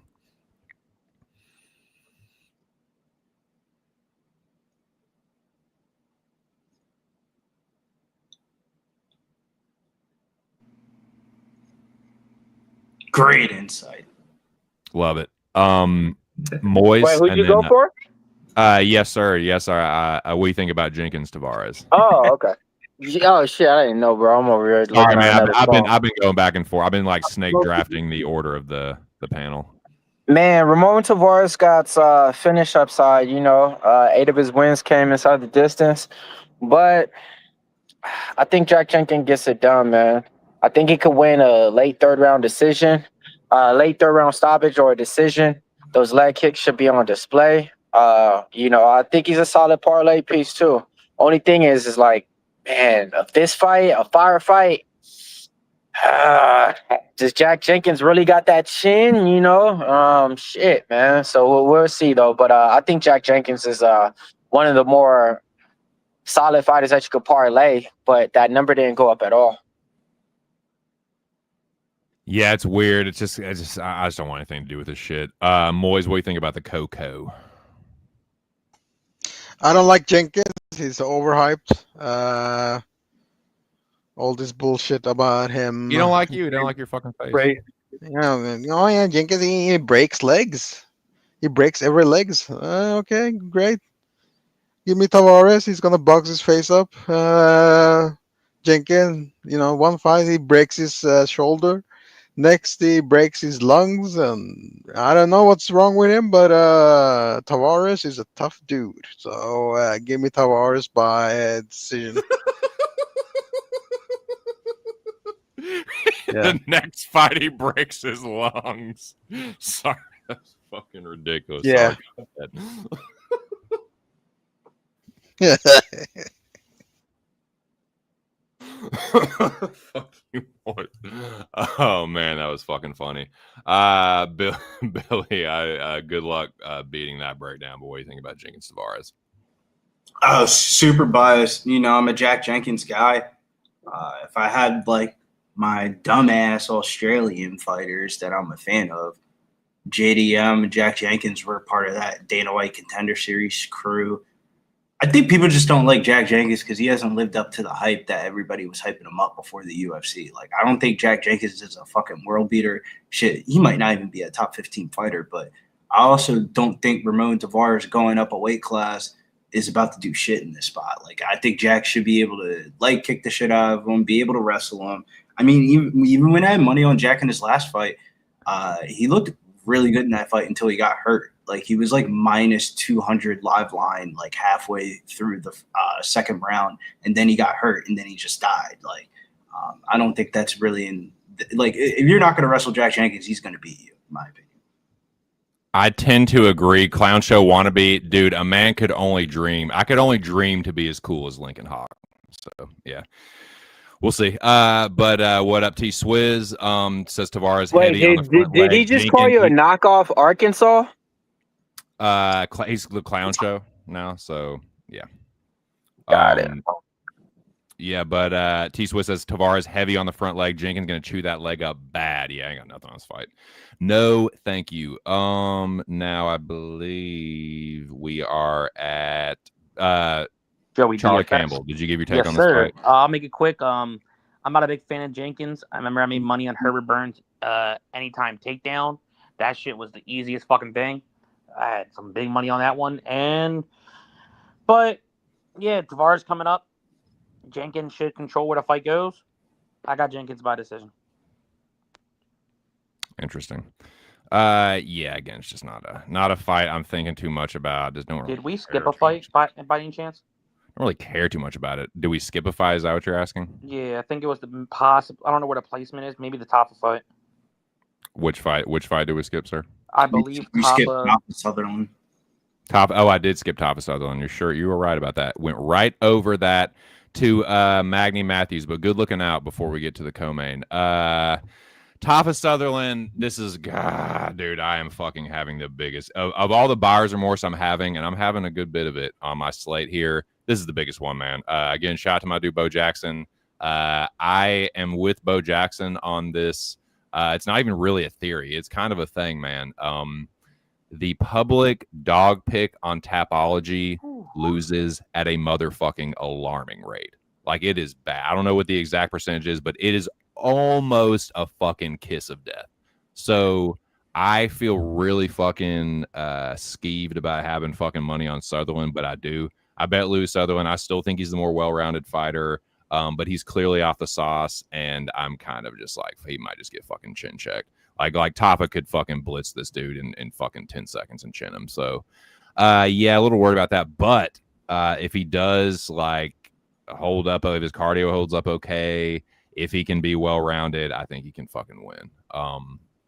But, yeah, I don't know, man. Give me Sutherland. I bet him plus 102. But, yeah, I kind of regretting it. We'll see what happens, though. I think Mills dropped off. But shout out to MMA Locker Room himself. Make sure y'all check out his interviews. He does do the best interviews in the game for my money.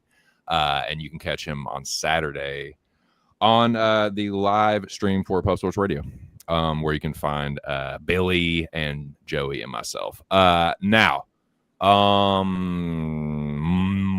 what do you think about Tafa Sutherland? Just stay away. That's the best advice I can give. Yep. Just stay away. Take a piss break, take a shit break. Yeah. Come back for the main event. Yeah, that's what a smart man does. Matty Ice, what do you think about this heavyweight cracker? I disagree. I like Louis fucking Sutherland.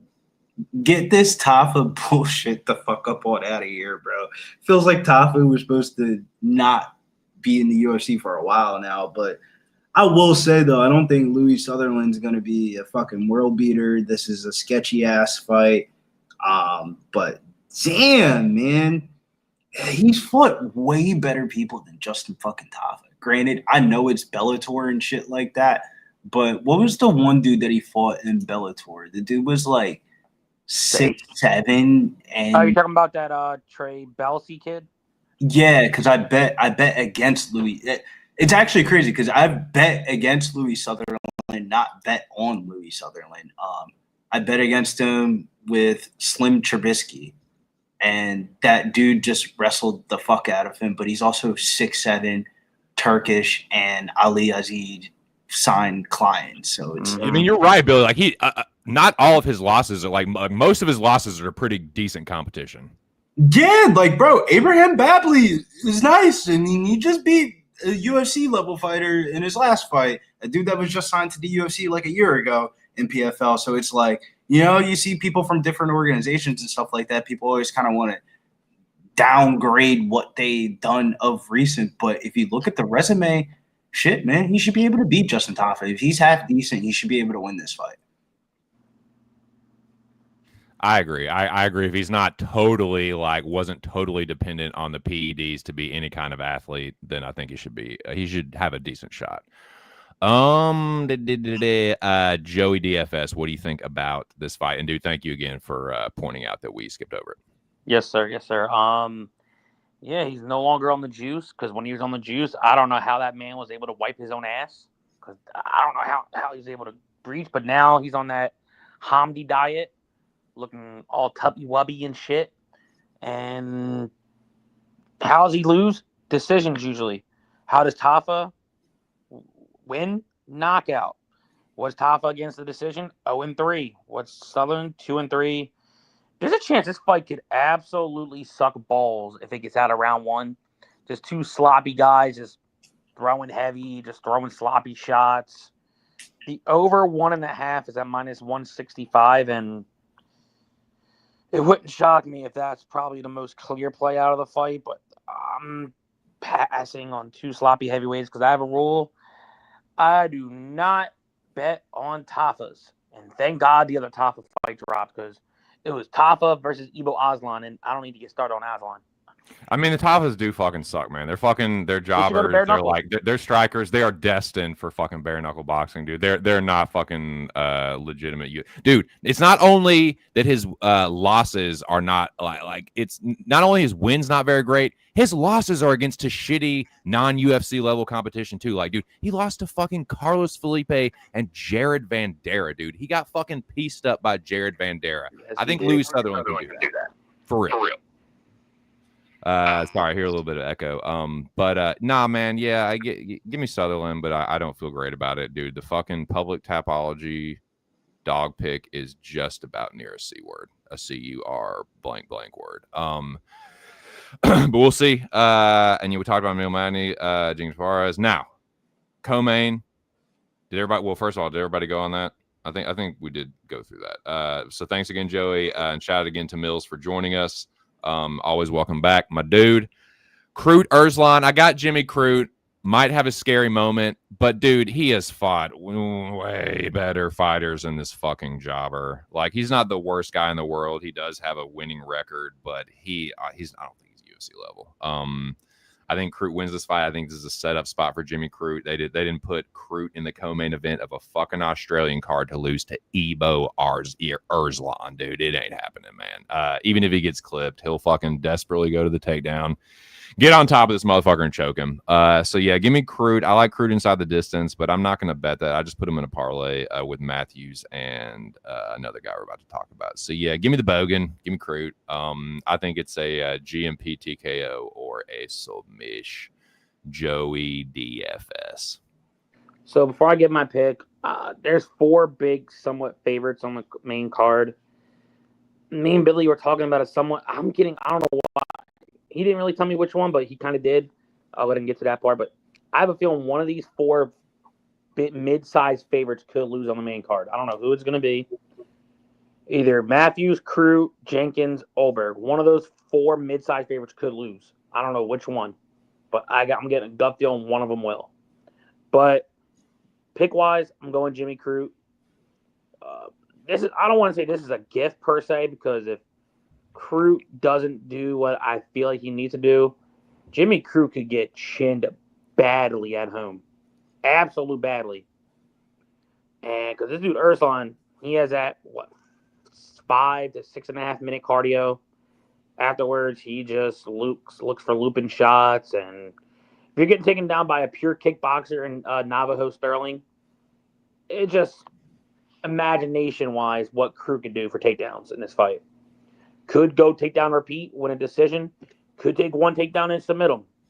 So all depends on what mindset, and that's the biggest thing with Crute is his mindset. You don't know which Jimmy Crute we're going to get. But yeah, I got Crute. Hell yeah. Matty Ice, what do you think about this co-main, my dude? Some scenes will never leave some memories just will never leave my thought process. And watching somebody quit like the way that he did against Alonzo Menafield, I don't give a fuck. Like, Jimmy Crute hasn't even really looked that good since he's came back. Yeah, he armbarred Marcin Prachnio, but the Bellato fight was sketchy as fuck. He was losing that fight, and that was a lucky ass draw. I'm not a Jimmy Crute fan. I think he has all the talent in the world. Just Ivan Erslan's win condition is first round knockout, and I could definitely see him knocking out Jimmy Crute in the first round. Like that's how Jimmy Crute loses, first round knockouts. So it's like, for sure.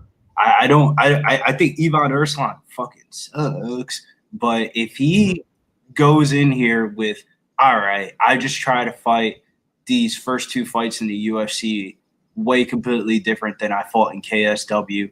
Fuck this. I'm going to go back to my KSW fighting style. He can knock out Jimmy Crute easily, and I would not be shocked. Like, this is like my DFS bargain under 1% ownership guy that I'm like putting my flag on. I think Ivan Erslan could fuck up Jimmy Crute. Like, the level difference is obviously in favor of Crute, but the power difference is heavily in the favor of Ivan Erslan. I think he could knock him the fuck out.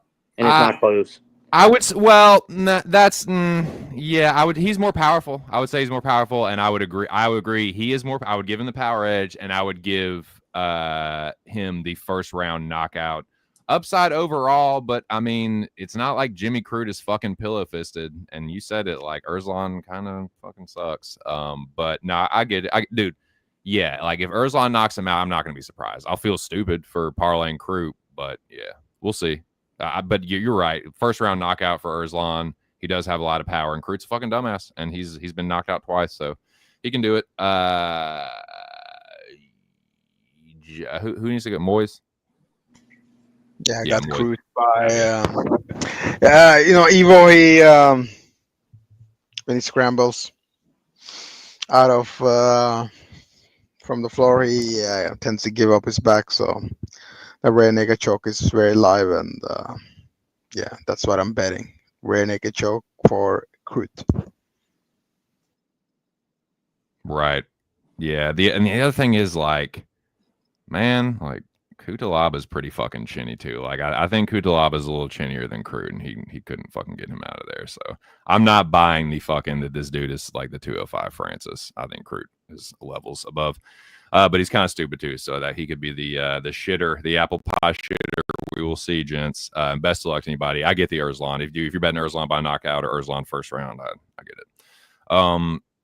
Oberg, Reyes.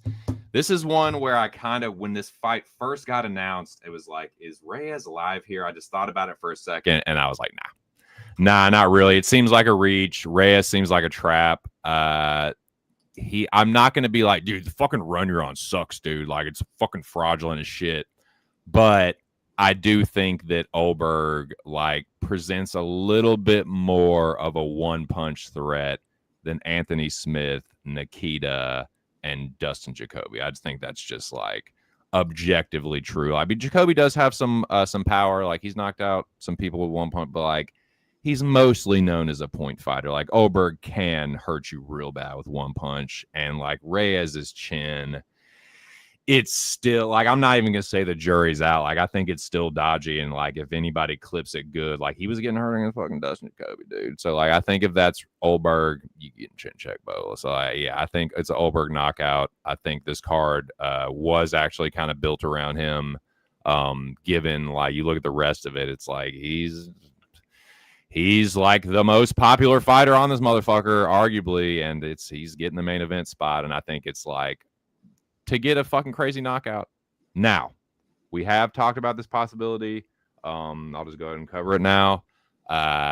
If Reyes is gun shy, and he has been in a couple fights before, granted, this was before a couple different, of his different chapters of his fucking story, but he's been low volume and gun shy in fights before. If he's gun shy here, Oberg's just gonna outpoint him. He'll just fucking jab, low kick, jab to the body, maybe try the check hook if Reyes gets aggressive, circle on the outside. So that's why I kind of like got a little bit less bullish about Olberg inside the distance. I can see it. Like I can see him chinning Reyes. I do think that's going to ultimately cost him, whether it's a decision or a knockout. Like I think Reyes is going to get hurt at some point, and I think more than likely Olberg knocks him out. But there is a world where it's an Olberg decision. I don't think Reyes wins a decision if it's remotely close, and I think Dom Reyes is like round 1 or 2 knockout or bust. So yeah, give me Olberg here. Moiz, dude, thank you for joining me. I know it's starting to get late on your end, but thanks again. Hope you have a good Friday and weekend, and best of luck to you. What do you think about this main event? I got Olberg. It's his main event, so Reyes is Reyes. What is Reyes gonna do? Wrestle? He's got a straight left. That's all he has. A straight left, and Ulber's gonna duck under and send him to Valhalla, like Cash Patel says. See you in Valhalla, or is it? No, in Valhalla. See you in Valhalla. Ram Ram Shiva Shiva. Yeah. Oh, yeah, exactly. Which one of those? How many of those Indian gods and goddesses is he going to see in Valhalla? Anyways, man. Yeah. I tend to agree. I think Reyes will see you in Valhalla, Reyes. See you in Valhalla, Reyes. God. Matty Ice. My bad. I keep on. You're good. I keep on forgetting Matt Ryan. Just called Matty Ice. Matt Ryan, R.I.P. to a great quarterback, man. You're your avatar. 10 to 15 points a game. That was fucking Matty Ice. But I this is Carlos Olberg all day. But how do I want to bet it? I kind of want to parlay Olberg with some NFL on Sunday to kind of like take down some juice, like a line. Oh, the multi-event. Yeah, like a Lions Olberg 2-leg parlay is kind of what I was looking at. Greasy. Charlie, the fucking cannibal. What do you think about this main event? Everything in me leading up to this week wanted to pick Dom Reyes. Everything in me wanted to. But that's also being biased because I'm a Reyes guy. One of 3 ways this fight goes down. One of them. Oh, God, here we go. Start the timer. Yep. I'm going to try to keep it under a minute. I'm going to keep it under a minute. First way, Reyes lands that one shot. It's always possible he has that punch. 2, Olberg catches him with a counter shot, can absolutely take the lights out. Or 3, this could almost play out something similar to the Blachowicz fight, to where, look, I know we were in San Antonio watching that fight. I've never seen a line flip-flop so fast in my life, going dog favorite. I was man. I thought Carlos Olberg was winning that fight dumb easily. But yeah, I had an Olberg ticket, so I was happy. So that cashed. But I got Olberg. He could, honestly, I think he could win a decision. I do think so, because depends on the pace of the fight. If Reyes comes out aggressive, Olberg's going to counter strike and pop him. If Reyes picks his shots, this could be somewhat similar to Blachowicz, but maybe like an Olberg round 3-4 knockout, maybe. That's where I think the knockout could come. But yeah, I got Olberg. Yeah, I don't like stomaching it, but yeah, I got Olberg. But I think you have to play this fight in DFS this weekend. Yes and no. If it comes out to the Blachowicz fight, then 9,300, he's not paying that off. Maybe for FanDuel, because I know FanDuel could maybe do it for strikes and all that shit. DK, I said if I don't think Olberg gets a finish, I'm not playing him. Yeah, but bro, he's got 5. You don't think this fight for 5? I don't know why I'm getting weird Olberg and Reyes. If it goes all 25 minutes, you don't think Carlos Olberg's throwing over 150 strikes? No. Yeah, he's definitely going to outvolume Reyes. He should outvolume Reyes. If it goes 5, he should outvolume him probably like 4.5 to 2. Bro, he's just gonna touch him move the entire time until Reyes. But the reason why I might fade this for DFS, make it short, I'm looking at other fighters below. I'm looking for probable high score finishes that could lead to maybe early. I think someone's gonna get early finish on this card too, so I don't know which one though. But yeah, I might get contrarian and just get away from the main event. Right on. Well, good shit, boys. Thank y'all for all the breakdowns. Joey DFS, final words for the people. Thank you again for joining me, and I will see your fucking ass tomorrow night, dude. Yeah, so always appreciate coming on. Hey, I might even be in the Discord with Billy later. So if you want to get that access, you got to be a silver and gold member on Pub. Me and Billy, at some point tonight, are going to be talking about some DFS, DraftKings, FanDuel. So if you play any of that matter, come pop in and we'll give the best advice we can. But you can definitely find me at Joe DFS Betting. And I'll be on the live stream tomorrow night, which I think the card's at 7 tomorrow, I think, hit or miss. But yeah, I'll be on the live stream tomorrow. Definitely tune in. I'm looking to carry my momentum from Dana White to Saturday. Nice. Oh, yeah, good shit. I feel like we should do it while the college football games are on. Word. Well, Billy, dude, thank you very much for joining me on this panel. It was a great time, as always. And like Joey, I will see you tomorrow night, my friend. Final words for the people. And, dude, yeah, appreciate it. Catch you on the next one. We got greasy last night. I think it's a greasy weekend. Let's make some cash. Here, here. Well said. Moiz, my dude, thank you very much for joining me.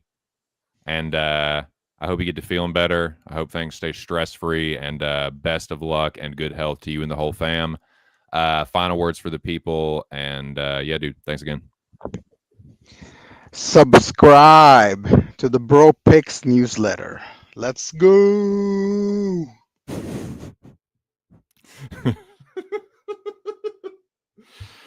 Okay. Shout out to all you guys, man.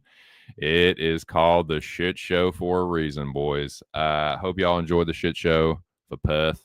Hope to see y'all tomorrow night at Post Sports Radio, man. Shout out to the whole pub.